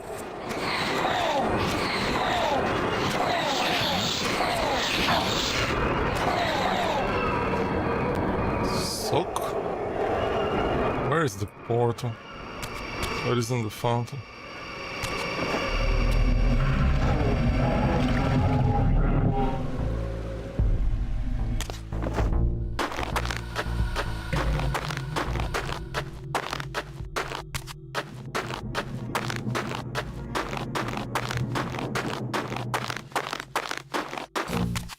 There's one.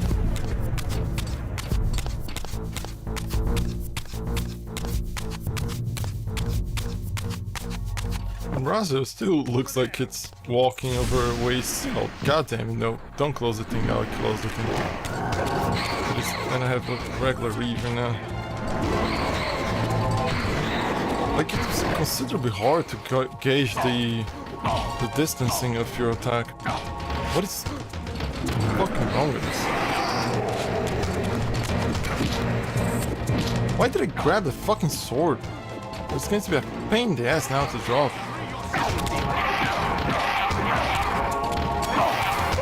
Fuck me. Really? God damn it.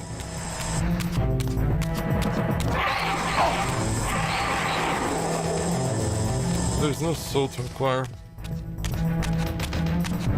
See, like I fought for a considerable time, killed several enemies, and my health only dropped. The only reward was having less health than I had. And I have less health because I fought. This makes no fucking sense. If I don't fight, I still have health. Regardless, like if I hit the enemies properly, the thing is going to drain my health regardless. This one is going to keep crossing the barriers with me, piece of shit.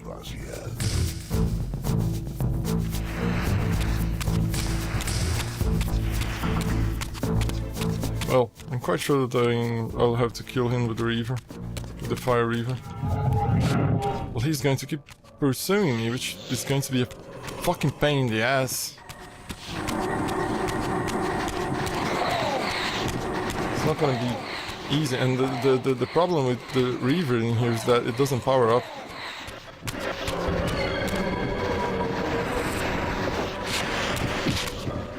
Maybe we just stay there and try and get the things, find the portal, get back. See?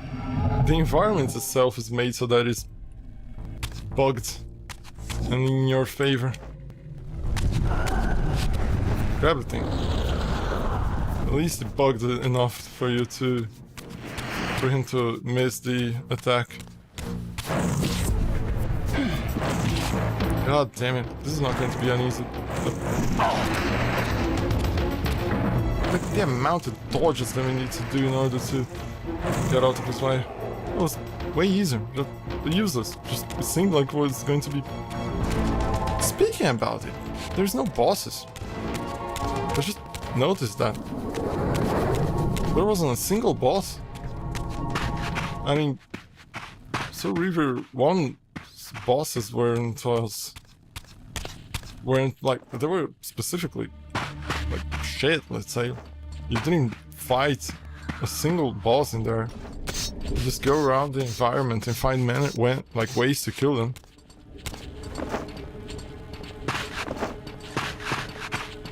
Which is like, as far as I know, it goes in line with the way Raziel thinks. I wouldn't say deceive, but he has more cunning than his enemies, so he pretty much beats them with like smarts. Oh god damn it, a fight here! Fuck you! On this bullshit ground. You shall not pass. Who the fuck you think you are? You're not using Grey. You're not a wizard as well, for you to tell me that I shouldn't pass. How do I move like regularly while facing the enemy in the swampy ground? Like, look at this. How did I move like properly when I was facing the enemy? This makes no sense. Oh, I recall what lies in here. There's going to be a kind of a puzzle around here to do. I don't know why there is this here. Did I have to use this to... Oh, we had... I remember now I had to use that to cross around. And in case you ever need to go back, like, why the fuck would you need to go back there? There's no reason to. Is it towards here? I don't think it is. Is it? God damn it, I don't recall exactly this location. No, it's up there.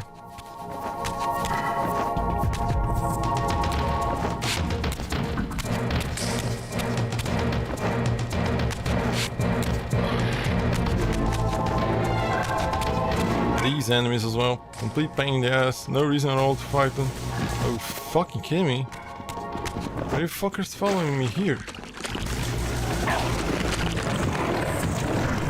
You have to kill them using the Reaver because it's like by hand it's pretty much impossible. God damn it. Forgot to turn off the Reaver.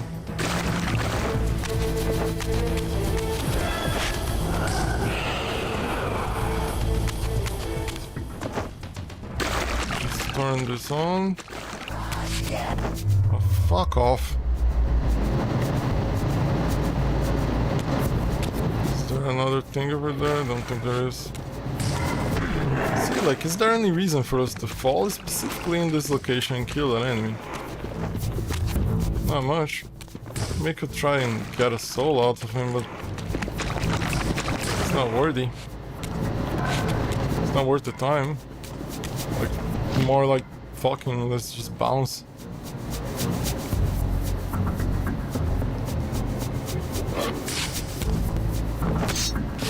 While we still have life, because if we stop to fight him, we wouldn't. Is it over there? Looks like. There we go. Move the Reaver.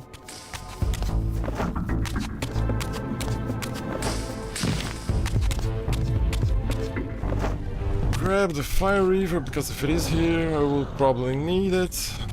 Let's just plunge the Fire Reaver inside the eye of that god that I never remember his name. I don't even know if his name was given in any moment. It's just a matter of going down here. From here on out, it's just going down. Oh, shame. There's water. We won't be able to plunge the Fire Reaver in his eye. I mean, I can get inside of him. No, but I can cast it.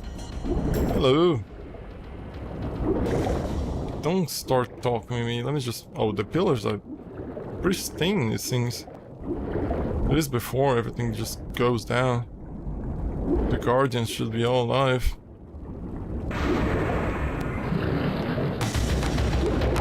Just go towards the direction of the save. I'm quite sure it's around here. Sends in the other direction. Bullshit. You have failed me, Raziel. Fuck you. I wonder, Old One. Did you truly resurrect me, or were you simply there when I awakened from my torment in the abyss? I suspect you found me merely convenient, dropped in your lair by Kain. Indestructible for some reason. A durable and gullible tool for you to manipulate. This one thing I readily admit. I have been used by others time and again, but always I seem to stray from their path.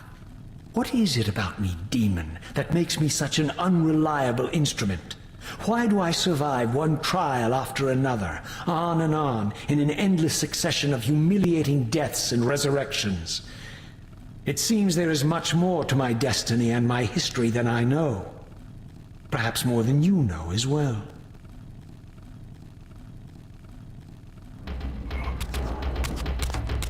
It's just silent. He just doesn't even know what to say. And it's nice how he's smaller now because it's an earlier time. But it, like, since it's an earlier time, but not as early.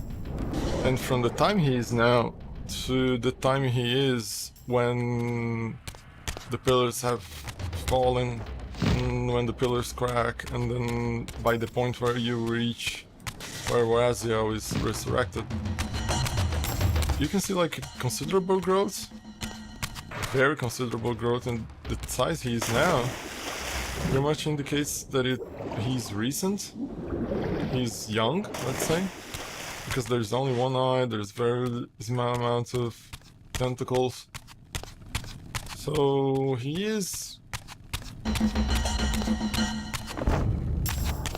he probably was created at the same time as the pillars. It's very possible that he was created at the exact same time as the pillar was.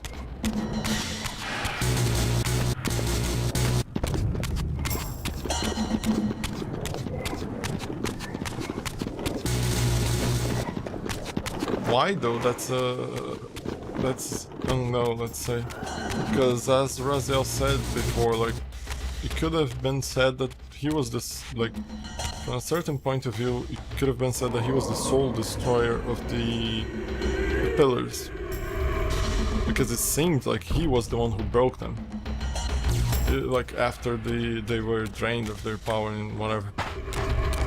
Like when we met Raziel, like when we met Kain, and the pillars just became black.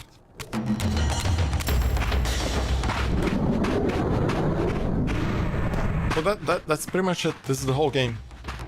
It's fortress, swamp, temples. That's it. Nosgoth being a very gigantic place. Like in Soul Reaver 1, like you go through several places and it's not even like that much of Nosgoth. And here is just like, it seems like you go all around the place in Nosgoth, but just some very specific locations. Ario is not going to be here, maybe Kain. There's no reason for anyone to be here though. Only these fuckers that keep showing up. Jesus, 3 of them. Change his destiny. What a fool. Yeah, you're gonna see who is the fool. I mean, I ain't going to die though, but I'm going to come Right back at you fuckers. You have very little health, so I have no reason to not punch them without caring the world. See how they switch with these bigger enemies. It's clear to see how they switch the direction of your attack, just like right after you dodge it. Yeah, come on.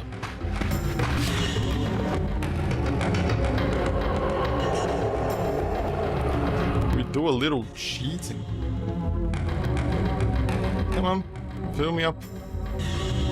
There's one on the right there. Oh, one just showed up, but whatever. And one more to go. Would be easier to kill him in the... That's what we're going to do. Just grab more health. Go to the realm of the living. Just fucking kill him there. Where the Reaver is stronger. And powers up. Come on. There we go. Want to follow me up in the spectral realm? Follow me up back. Come on, show up. You're going to regret it. He changes like so fast the pathway of his attack. There you go. Done. Okay. Yeah, it makes sense that this door is locked again.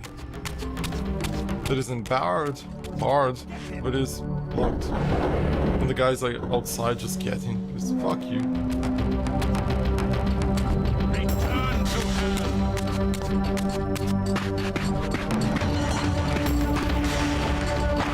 You see very little environments, like very little. A very small amount of locations that you had to go through, and why the fuck is that thing there? Only for it to go up? Yeah, apparently because the bridge is not built yet. On the present, like the present when we arrived, the bridge was built. On the future, the bridge was broken, and on the... How the fuck do they get up there then? See, they don't think about these things. So, remember the bridge isn't here anymore. Like, how the fuck do they get there then? They can't use the Reaver in order to turn on the thing down there in order to float up. This thing was useless. Probably cut contact because it seems like there would be something in here. There isn't. Speaking about that. It's apparently going... A documentary about Sir Reaver apparently is going to be released in November? If I recall correctly. I can't wait for it. Can't wait to see. Things like they... I wonder if it's going to be a documentary about with the original developers. Or just a documentary about the process of remastering. I mean, there would be a considerable amount of info, lore, and shit like that. But even in the remaster, especially if they are trying to do, like, especially if they're trying to do it like a good remaster, you know, like the devs are passionate enough to do it justice. That's the word I was trying to search for. If they are trying to do it justice, then they are going to make some research about the original game, the developer team, and shit like that. Oh, that's why those basins were there. Fuck me. I can't believe this. This is bullshit. But yeah, the game is pretty much at its end, and the broken thing on the right there. So yeah, they are probably going to come up with a considerable amount of information that wasn't presented before. And I kind of like it, the noise of the ice when you step on it. Free your soul, demon! Shit, I had to like jump around over there because I suddenly had the urge to sneeze. Oh god, it's so relieving. Big head. Let me pass. See the irony in it. Like that big demon saying to me, "You shall not pass." And then I just kill it in a second, and then two small little pieces of shit humans just preventing me from going my direction. Preventing me from going my way. That's the wise. God damn it, bitch. That's the wise Total Biscuit used it to say. Like, with the narrative dissonance. Oh, it doesn't open because the ice is preventing it. Shit. Where's the fire thing? Oh, it's back there. So you see, those basins, the one that like in front of me, and the light one on top of there, they were there before the beginning of the game. Like you begin the game and you see these basins. They have pretty much no use. I think one of them, like maybe that one or that one, has the light Reaver in it for you to light the jewel on top of the gate. God damn it, fucking light the thing. Then like imagine putting a fucking thing in the game that attracts your attention for you to use it only in the end of the game.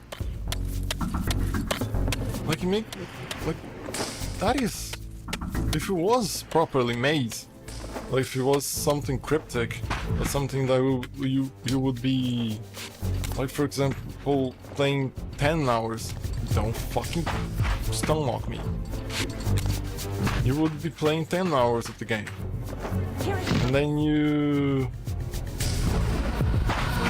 Like, at the beginning of the game you see the thing in there, and then right near the end you go across it, and then you think, oh, that's why that item was there. That was nice, that is nice.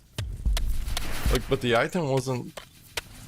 We know, like, what these basins are ever since we get the first, like the Dark Reaver. We know what they are. You bitch. So it's not that secret. I mean, it's just there, and for most of the game, it's just thinking, oh, the basins are there because we need to break that thing up there. But it's useless. It's pointless. That's not foreshadowing, that's, as I said, poor design. It's not good design, it's simply. There's not much behind it. It's not good design. They're fucked. God damn, my health is low. If we kill them without the Reaver. Then these fuckers I fuck. Who's the other fucker who's going to be shooting at us? Shoot behind us? No you won't, huh? Yeah, run, flee. There's no one to protect you. Guard me, brothers. Get fucked. Give me life, become soul, become sustenance. Do you remember how many breads have you eaten in your whole life?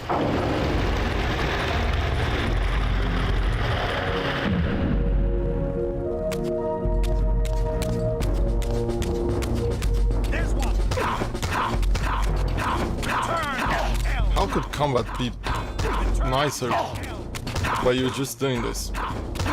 Like, wildly just running around punching people. And I know for a fact that the attacks that you do while we're running like this are reduced in damage. Because it was it is what made the first game bearable. The combat was way more interesting if you did like that in the first game. But apparently they wanted to remove it because it was cheating you're not playing the game as intended. Like, fuck you. Don't make the combat as bad. Don't give me reasons to not play the combat as you intend me to play it. Seize him! No, don't seize me. Fucked. One shot. No, goddamn, I forgot that I need to tap twice.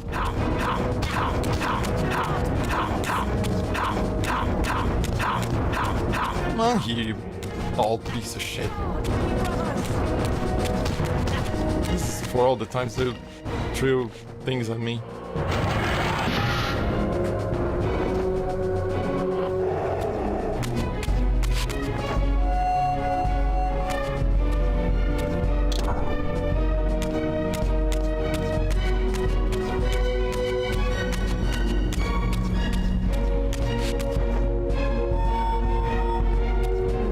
Now it reaches a point where we have to... And inexplicably, I discovered the Reaver suspiciously laid across my path. Again, I sensed nothing of that temporal distortion, the peculiar sense of displacement I had felt when I encountered the Reaver in William's chapel. Cornered here with the blade, I suffered the same nameless dread that I had experienced when Janos first presented the Reaver to me. I felt at once repelled by the blade, and yet overwhelmingly compelled to seize it. The guy in the corner is just watching. He can grab it. So, Raziel, here we are, finally. You have no choice but to confront me now. And I am not so foolish as I've let you believe. We have business to conclude. You knew I would lead the Sarafan to Janos, you vile bastard. You've been orchestrating my every move. My destiny is an amusement to you. It was fun while it lasted. I think not, Raziel. Malik, do not let this creature leave. He poses a danger to the Circle. Poor, deluded Raziel. Did you somehow imagine you had the guile to change history on me? I'm the Time Streamer. I knew your every intention before you did, you imbecile. All your dogs! They can feast on your corpses! Lord Mobius, there is trouble within. The Circle is under Hold attack. fast, Malik. This one is the real danger to us. What are you trying to concoct here, Mobius? You toxic creature. Did you imagine I'd simply allow you to run loose, corrupting everything you encounter? I admit that I've underestimated you to this point, Mobius. That's a mistake I won't repeat. Wrong again, Raziel. Now, Malik, bolt the door. Using his staff to disable my Wraithblade, Mobius effectively disarmed me, leaving me with only one choice of weapon. And yet I confess, it was not the lack of options, but blind rage that made me take up the Reaver. In my fury, it felt as though my hand had acted of its own will. And now, that same hand clutched the hilt with unyielding strength, and I felt a constrained tingling, a remote but palpable sense of longing, as the disabled Wraithblade tried vainly to embrace its physical twin. There's a very good reason why Raziel doesn't feel anything when he touches the blade at this exact era. Like in this period of time, like something hasn't happened yet to the blade. And what happens here is what makes like Raziel attracted to the blade afterwards. But it is interesting how Mobius knew everything that was going to happen. Like, as he says, he's the time streamer. How the fuck does Raziel think like he wouldn't know everything? But it's nice that Malik showed up finally. But he doesn't show up in Soul Reaver 1, so it's just an addition here. I don't fucking know what happens to him. But yeah, we need to make the Reaver. like become the thing that will react to us.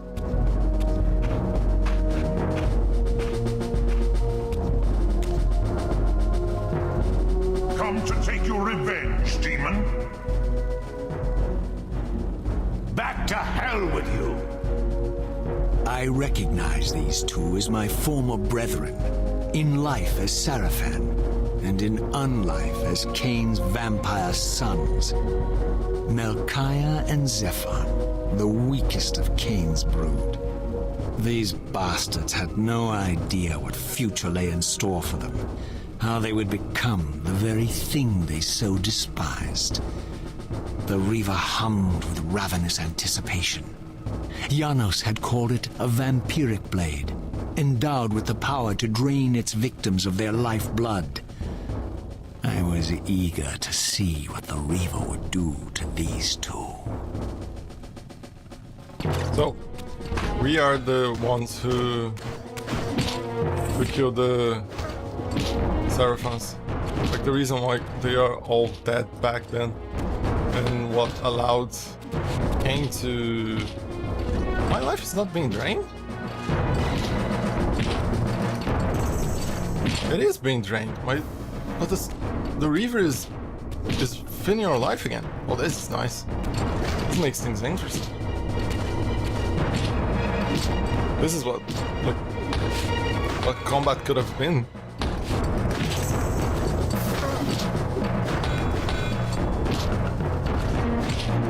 Even then, they are fucking relentless. Imagine this without... Jesus, fuck.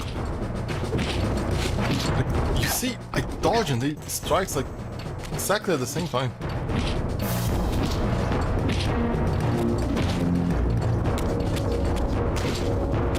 What happens if I run and press triangle? Now it stops. Holy shit, just throws the guy back up. Holy fuck. This is bullshit.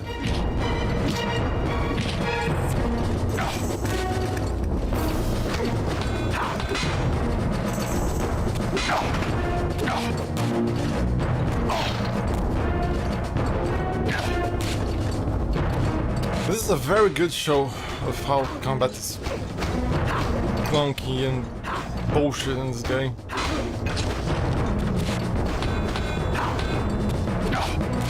See, I dodged there, and it still hits me.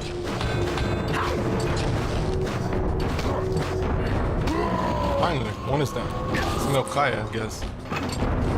Zephon's this one. And the soul is just drained, because it was killed by the Soul Reaver. It's just pretty much absorbed inside the Reaver. As Melchiah and Zephon fell before my blade, I felt the Reaver's bloodthirst as keenly as I ever had when I was still a vampire. I could sense the boundary between us dissolving. The Reaver was consumed with my rage, and I was intoxicated by its bloodlust. The blade had a vitalizing effect on me. My physical energy no longer decayed over time, and the wounds inflicted by my foes healed almost instantly. The Reaver had made me invincible.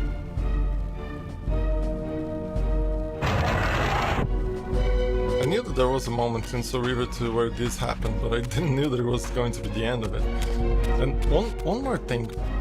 What if, like, killing the Seraphon here with the Soul Reaver, let's presume that it drains their soul and is absorbed inside the Soul Reaver. Is that what allows Kain to divide his soul later with them, with the Seraphon? Like, they became like a very specific kind of human, like a very specific kind of body that allows Reaver, like, since they have no souls because the Reaver drained it. Is that why Kain can pour part of his soul inside them? And there, if you're smart enough, you can see the foreshadowing. You can see what is going to happen next.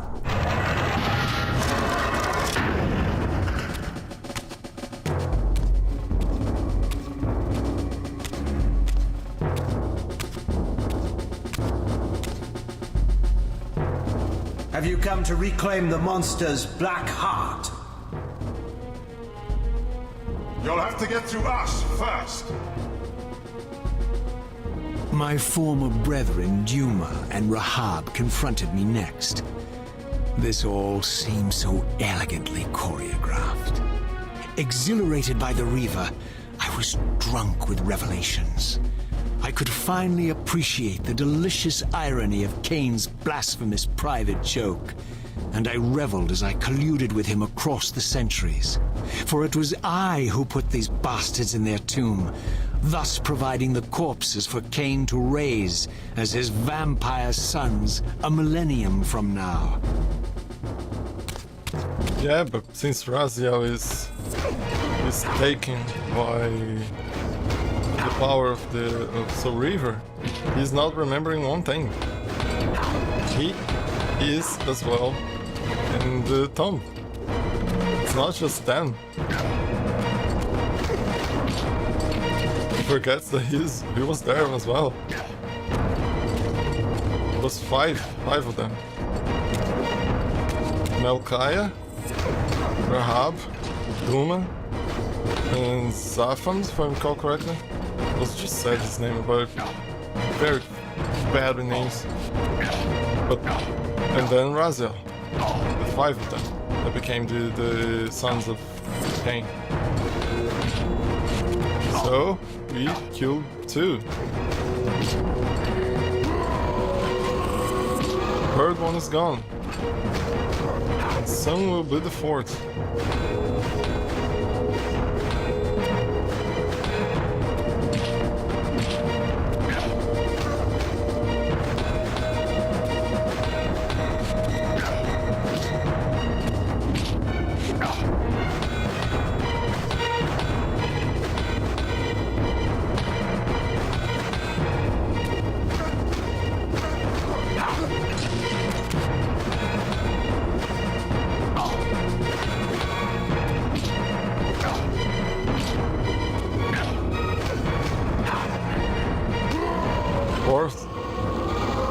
Four of them killed.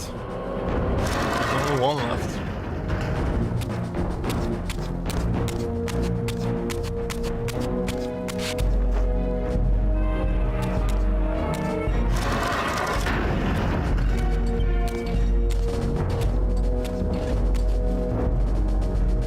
Get back to the pit you crawled from, demon.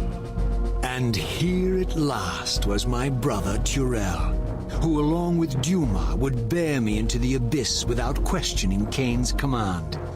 So dutiful and righteous, even as a vampire. I guess some habits die hard. The vampire Turel had eluded my vengeance. The Sarafan Turel would not. I've forgotten about him. Do we fight?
God damn, I forgot I was muted. But yeah, the piece of shit wasn't in the original game. Was was removed content. Why is it not open? Do I need to go over there? To the time chamber?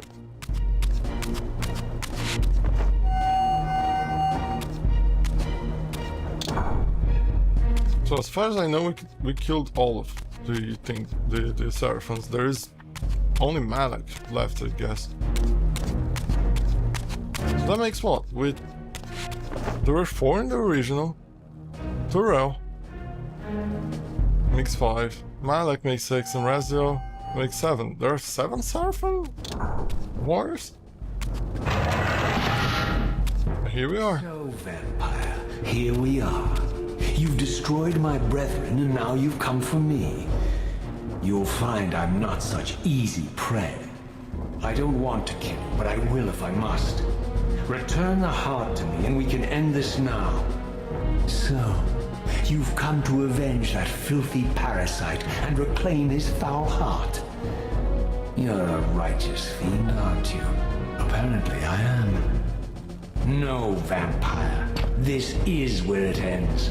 But you won't be leaving this room. Now, let's finish this. I'll make it mercifully quick. As you did for Janos? No, that beast had eluded us for far too long. It would have been a shame to end him too quickly. It's ironic, really.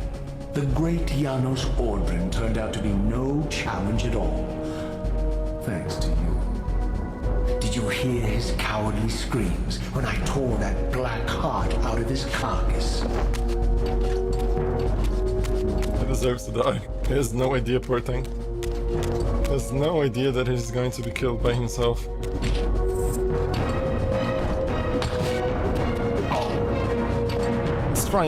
Let's try and just make proper combat here. For some reason, like, he attacked like towards the not.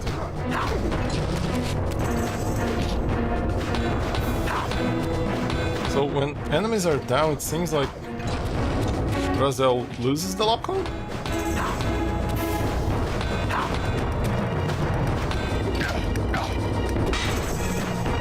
See, he just attacks towards the nothing.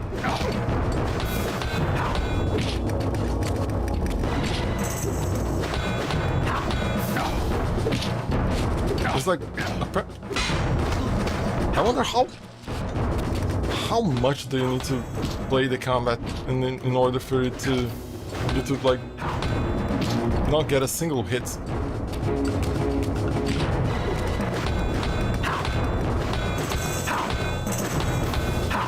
What the fuck, man? Let me land a single hit at least. Yeah, the way he walked. Oh, he thinks he's all that. You're not all that, buddy. Not yet.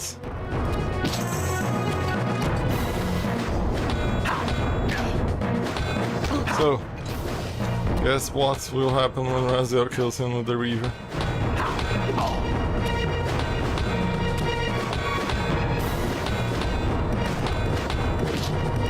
Not even cornered, the guy just...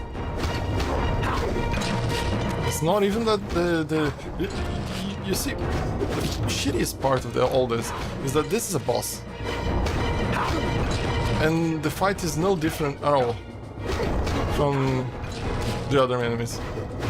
Like, the other enemies could have killed me in the same way that he could. Like, they gave like the same amount of trouble. They caused the same amount of trouble that the last boss of the game is causing. I renounce you.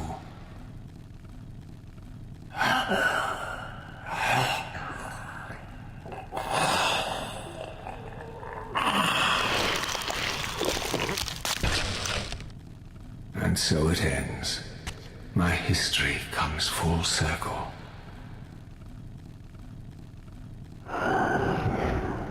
Sensing its twin, the Wraithblade uncoiled itself from me. and instead wound lovingly around its former self. I felt its grip loosen, and as the blade left me, its absence chilled me more than its presence ever had. A foreboding sense of emptiness and loss stole over me, and a terrible revelation gathered like a storm at the edge of my awareness. With all other foes exhausted, the conjoined blades turned themselves on me, and I realized, finally, why I had sensed nothing when Janos offered me the blade. The Reaver was never forged to be a soul-stealing weapon. The ravenous, soul-devouring entity trapped in the blade was, and always had been, me. This is why the blade was destroyed when Kain tried to strike me down. The Reaver could not devour its own soul. The paradox shattered the blade. So, this was my terrible destiny. To play out this purgatorial cycle for all eternity. I could not bear it. Despair overwhelmed me. You.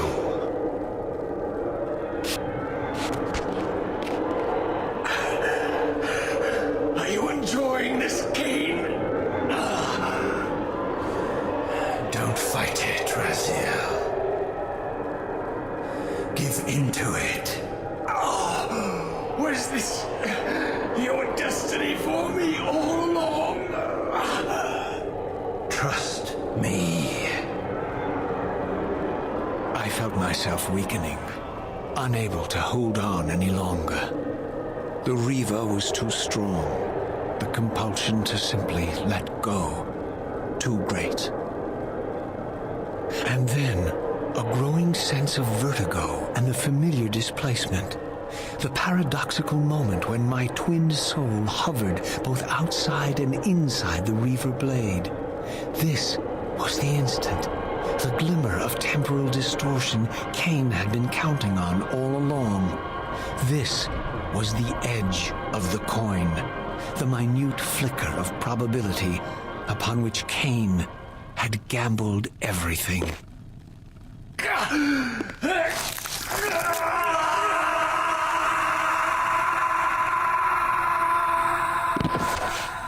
Now you are free to reclaim your true destiny, Raziel. Behind Kain's eyes, I could see new memories blooming and dying as history labored to reshuffle itself around this monumental obstruction. And I could see by the dawning horror on his face that perhaps we had strained history too far this time. That by trying to alter my fate, he may have introduced a fatal paradox. My God, the Hilden! We walked right into their trap. Raziel, Janos must stay dead. But Kain's warning was lost as I slipped into the spirit realm, too weak to maintain my physical form. And there, waiting for me as always, was the Reaver, the Wraithblade, my own soul, twinned and bound eternally to me. And I realized that I could never escape my terrible destiny. I had merely postponed it. History abhors a paradox.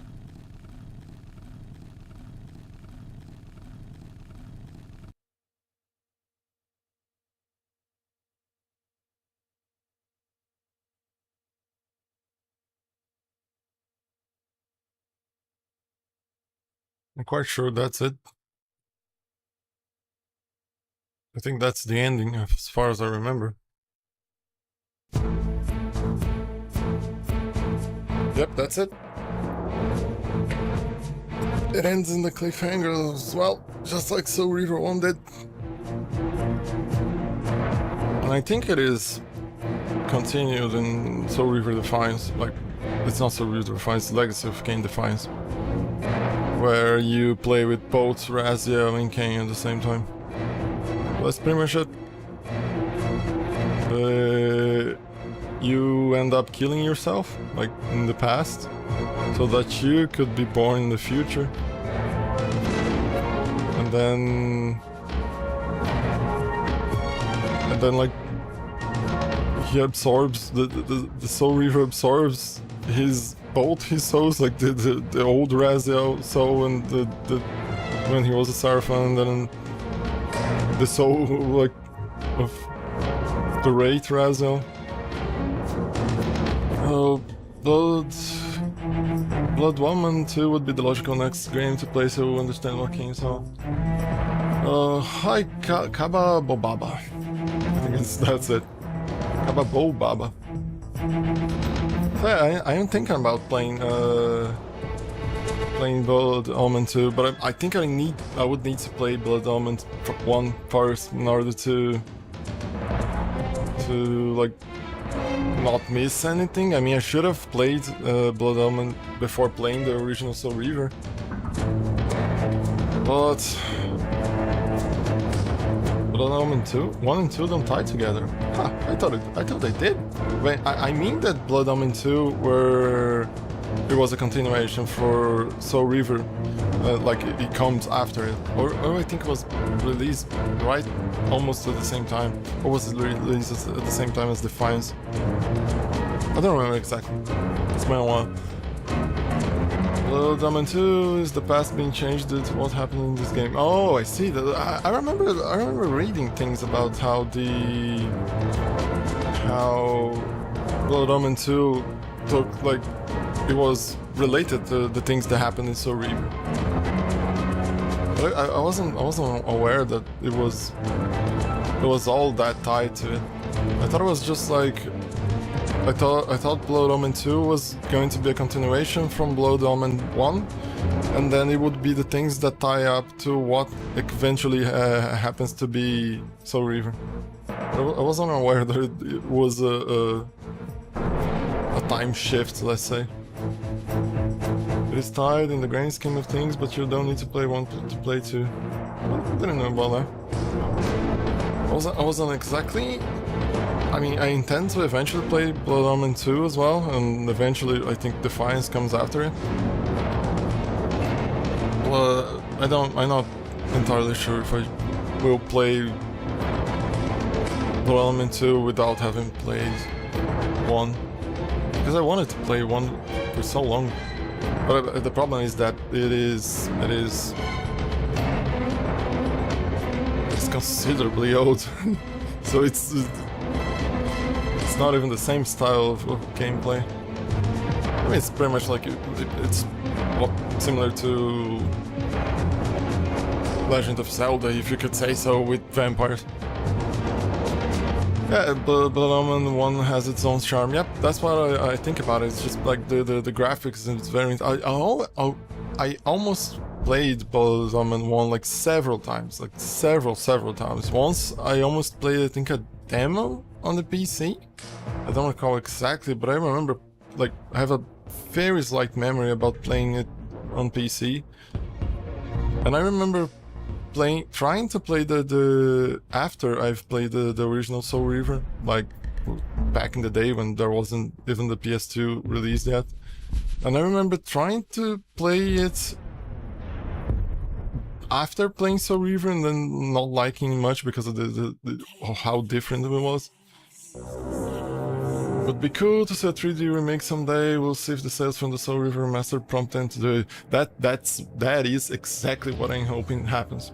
Like the remasters like bring back the IP so well that they are forced to, like, I wouldn't say exactly forced, like enticed to do a remake of the original Blood Omen, because a remaster wouldn't. There's no way that you can do a remaster on that game. Like, you could, but not many would be interested. And like Soul Reaver 1 and Soul Reaver 2 has the appeal that if you remaster them, they are 3D games, and it would appeal to the 3D market of gamers, like, which is way bigger than the gamers that are willing to play a 2D game. So it appeals to a bigger base. And then if you try and remaster Blood Omen, like, that is too small of a fan base for it to like. It appeals to the fans of the Legacy of Kain series, which even though it's a good series, it's not as big. It is not as big as a fan base, and then it would have to appeal. Outside of that, it would have to appeal to gamers that like to play 2D isometric top-down games. It's a very small like base of players that would be like pointed towards. So there really needs to make a remake out of that. It's only a shame it's being remastered by Aspyr. I'm not exactly a fan of how they've brightened everything, is muted everything. Isn't let me just make sure of it. Isn't Aspyr the company that did the... Because I remember seeing that the company that was going to be responsible for doing the remasters was the same company that made the Tomb Raider remaster, right? Was it? Wasn't it then? Yeah, same people. So at least I never played the original Tomb Raider games, and I didn't play the remasters as well, but I remember seeing some videos about the remasters for Tomb Raider and how at least it was interesting the way that they allowed the remastered assets to sit on top of the original game, so it's pretty much the original game being played behind and the revamped, the remastered assets on top, and you can switch in real time, like between the original one and the new one. At least that is a good thing. They've handled a few of those remasters. Yeah, it's pretty much just a texture pack and a lot of post-processing on top of it, which is like, I think it is how a remaster should be made, because it allows you to like. It allows you to switch anytime you want between the original one and the remaster one and see the differences. Like if it is for because I'm not sure if it was, but I'm quite sure they did change like at least the way the characters move in the remaster of Tomb Raider, because like it would be like a pain in the ass if it moved like in the original way. Probably some AI in there too. Yeah, like you revamp the way the enemies move and shit like that. So being able for you to see the original one and the remaster one at the same time is, I think, what is the bigger appeal in a remaster. Because otherwise you need to, for example, boot the original game and then reach that section of the game only to see how both compare side to side, or rely entirely on your memory that you have from the original game, which isn't... It kind of detracts the experience, like for the people that played the original, game, and the people that are like coming to play the remaster one, because the person that never played the original one, when switching to the original version, can see how much of an improvement there was in the remaster one, and it's easier for you to show like people how it was back in the day. Like, this is what people liked, and the OG textures and everything is what made the people like the series enough so that a remaster would come out. It's cool, they allow that for sure. Reminds me of how those LucasArts point-and-click remasters were handled. I never played most of the LucasArts older games, like the adventure point-and-click games, like there's Skill Islands, if I recall correctly. But I remember seeing that they made, like, I think there was more than one remaster for that game. Quite sure about it, because, like, I mean, it's so old that they can, like, every like 10 years they could have made a remaster of it. In the case of Soul Reaver 1, they'll see how much better the game looks with its dark tones and massive textures. Yeah, exactly. But then what I found having played Soul Reaver 1 is that Soul Reaver 1 is a way better game than Soul Reaver 2, and I wonder if they will change something in Soul Reaver 2 so that it, like, in the same way like they did with the remasters for Mass Effect 3, like the Mass Effect series, the 1, 2, and 3, in the way like they made like the cohesive, that's the word, like they made it more cohesive, the experience between the 3 games as to seem like it is a single game, because I enjoy 1 more than 2. Yeah, exactly, because 1 in Soul Reaver 1 there's a lot of exploration, there is a lot of sightseeing to do as well. You can there is more to see in that game. You explore way more of Nosgoth as well. Like there is a lot of things. Like the this time, like it's been like what, a week or maybe 2 weeks that I've played Soul Reaver 1. I've played with the Dreamcast HD texture pack that was made by a fan. I don't recall exactly the name of the guy, but it's a very good job, very well done. And it was good enough to allow you to see how good of a remaster on top of the good textures would make the game be. I love the Dreamcast one the most. It's how I was exposed to it, in fact. I only played back then the first one. I never played the second one. I mean, I never played the Dreamcast version. I only played the PS1 version.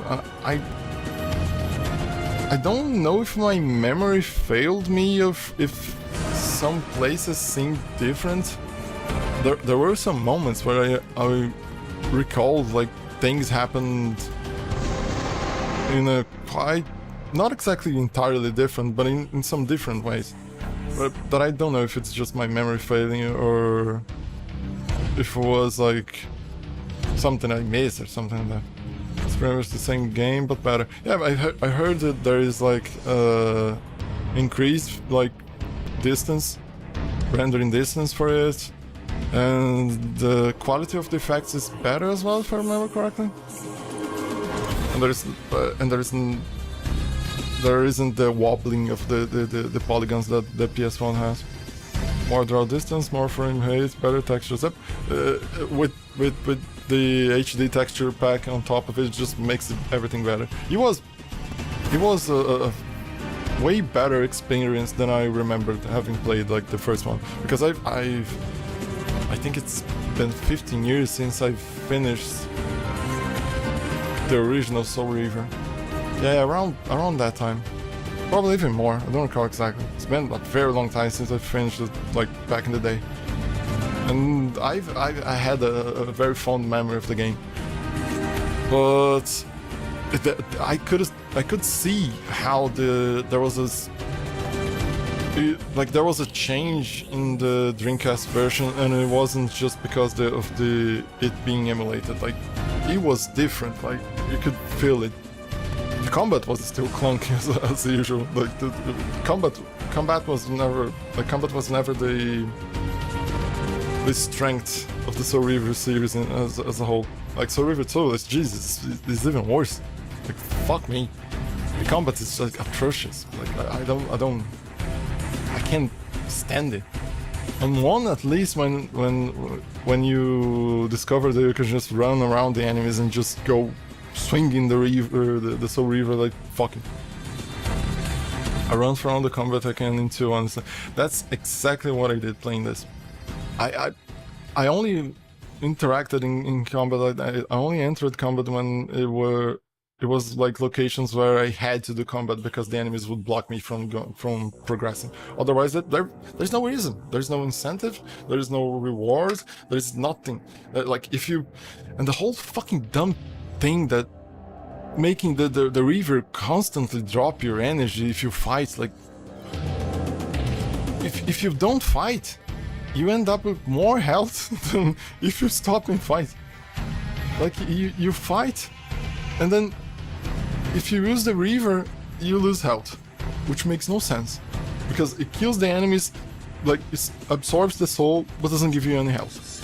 If you don't use the Reaver, the fight is like, it is clunky as hell. If you use a weapon, it seems like it is even more clunky because you react like slower. It's like it's not good at all. It's like completely shit. Yeah, mandatory battles only. Yep, exactly. There's no reason. There's no any reason for you to. In fact, the game like actively, like, it negatively rewards you if you fight. It's weird. It makes no sense. Other combat has patterns in the game. I would say that. Yeah, you can see that there are patterns, but the game doesn't reward you to like notice those patterns. So you can learn each enemy and whatnot for the best strategy, but fuck that noise. Exactly. You can see that it's like what you can do in most old games from pretty much PS1 backwards, and a considerable amount of the PS2 games generation backwards from it. Like, you just act like a dumbass and you can win any fight in those games. Like, because it is very hard to exist an old game that you need a precise strategy for you to defeat an enemy or boss, because the developers back then designed the game to handle you playing the game seriously. They didn't design the games if you played it like button mashing. So most of the bosses don't know how to react if you get on top of them, and if you just like constantly rotate around the boss, they don't know how to react. If you just stand on top of it and just slash at it, like pretty much any game like don't know what to do like with that, because the developers back then didn't think that would be a way that the person would play the game. So it is like, and then so Reaver 2 like doesn't even like it makes no sense. It's like it's like there's combat on it because one had combat, and then one, like, the combat was still clunky. I mean, it changes considerably when you find I forgot the name of the ability, but the ability that allows you to shoot a ball of energy at the enemies. Like, the combat just becomes enjoyable from that point on, because you see an enemy, you just throw a ball of energy at it and just fuck it, it just gets chucked around the room. Sometimes they are even impaled automatically because there's a perfectly placed impaler behind them. On this one, there's no impaling, there's no leading the enemies towards the sun. There's no need for you to throw the enemies on the water for it to kill them. There's nothing to do. It's just it's a very simple hack and slash that sucks. In the end, though, these games are just a vehicle for the story, which is their main passion, I'd say, at least Emmys. Yeah, it is like it is pretty much that. Like, the story, awesome. I love the story. Like, the Soul Reaver 1 and Soul Reaver 2, the story, great. Like, there is very few games that have a story as compelling as Soul Reaver 1 and 2. The story is very interesting. The way, like, some of the things that happen, like, there is a considerable amount of foreshadowing before the things happen, but like, especially if you've seen like a lot of movies and other games, like, you can see how they are moving the story. Like, you can see like what is the next logical occurrence. But regardless, the story is like very fucking awesome. It's like an epic drama. Yep, it is. It would be interesting to have a series on it, or at least like I know that there is. I don't know if it was recently released. There was an HQ. Yeah, a comic for Soul Reaver. I think it was released like this year, when the remasters news leaked at Comic-Con, if I recall correctly. Yeah, I think it was. But it would be way. Oh, it's going to be released next year. Then I think there is an older one that was released back then, because I recall seeing like a review of it. Next year, a Kickstarter. What was a Kickstarter?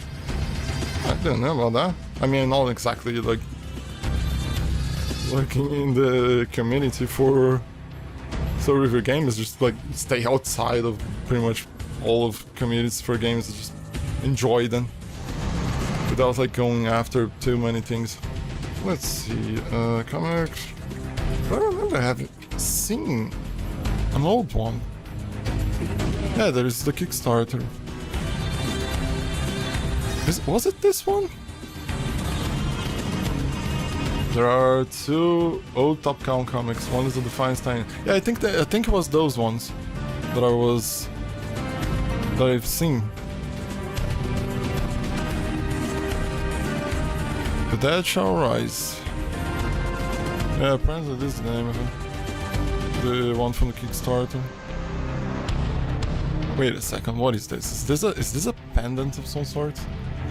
A Soul Reaver 3-foot Reaver replica. Holy shit, are you kidding? Holy fucking, you gotta... What, it's... Oh, it is a real thing, like, it is a physical thing, because it looks like it is just a 3D model. And busts of Kain and Raziel? Sheesh, this is nice. It's a high-end latex mask, what the fuck? This is nice, man. This is very interesting. Yeah, it is. There's the back of the mask, like the opening and all the shit. Is the Fine New album? What the fuck? Print sets,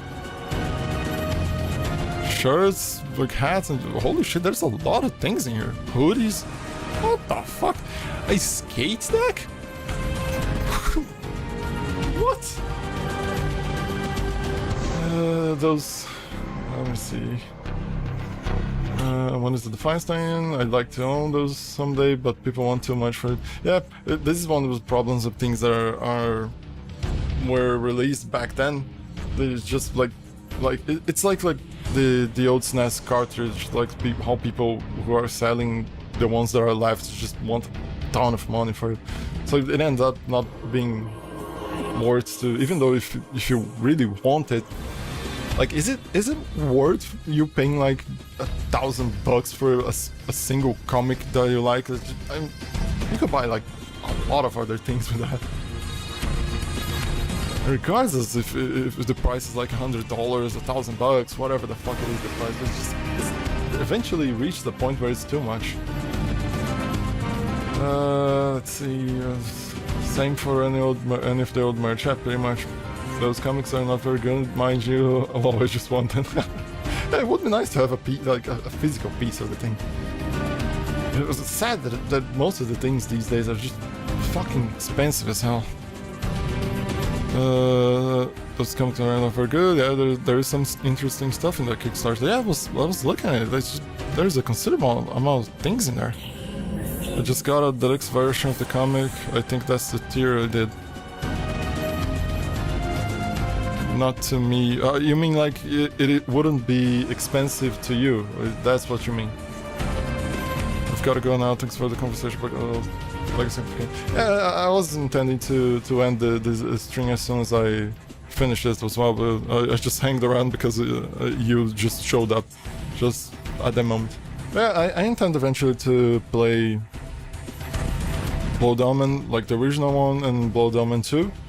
I will think about if I will just play Blood Omen 2 and just like leave the original Blood Omen for after I finish Defiance, or if I will play Blood Omen before playing Blood Omen 2. But I pretty much just played like all games like this shit. So if you want like to hang around like now and then, there will pretty much always be some retro old games like this. So thanks for hanging around. I'm going to go as well now. It's just like getting too fucking hot in my room right now.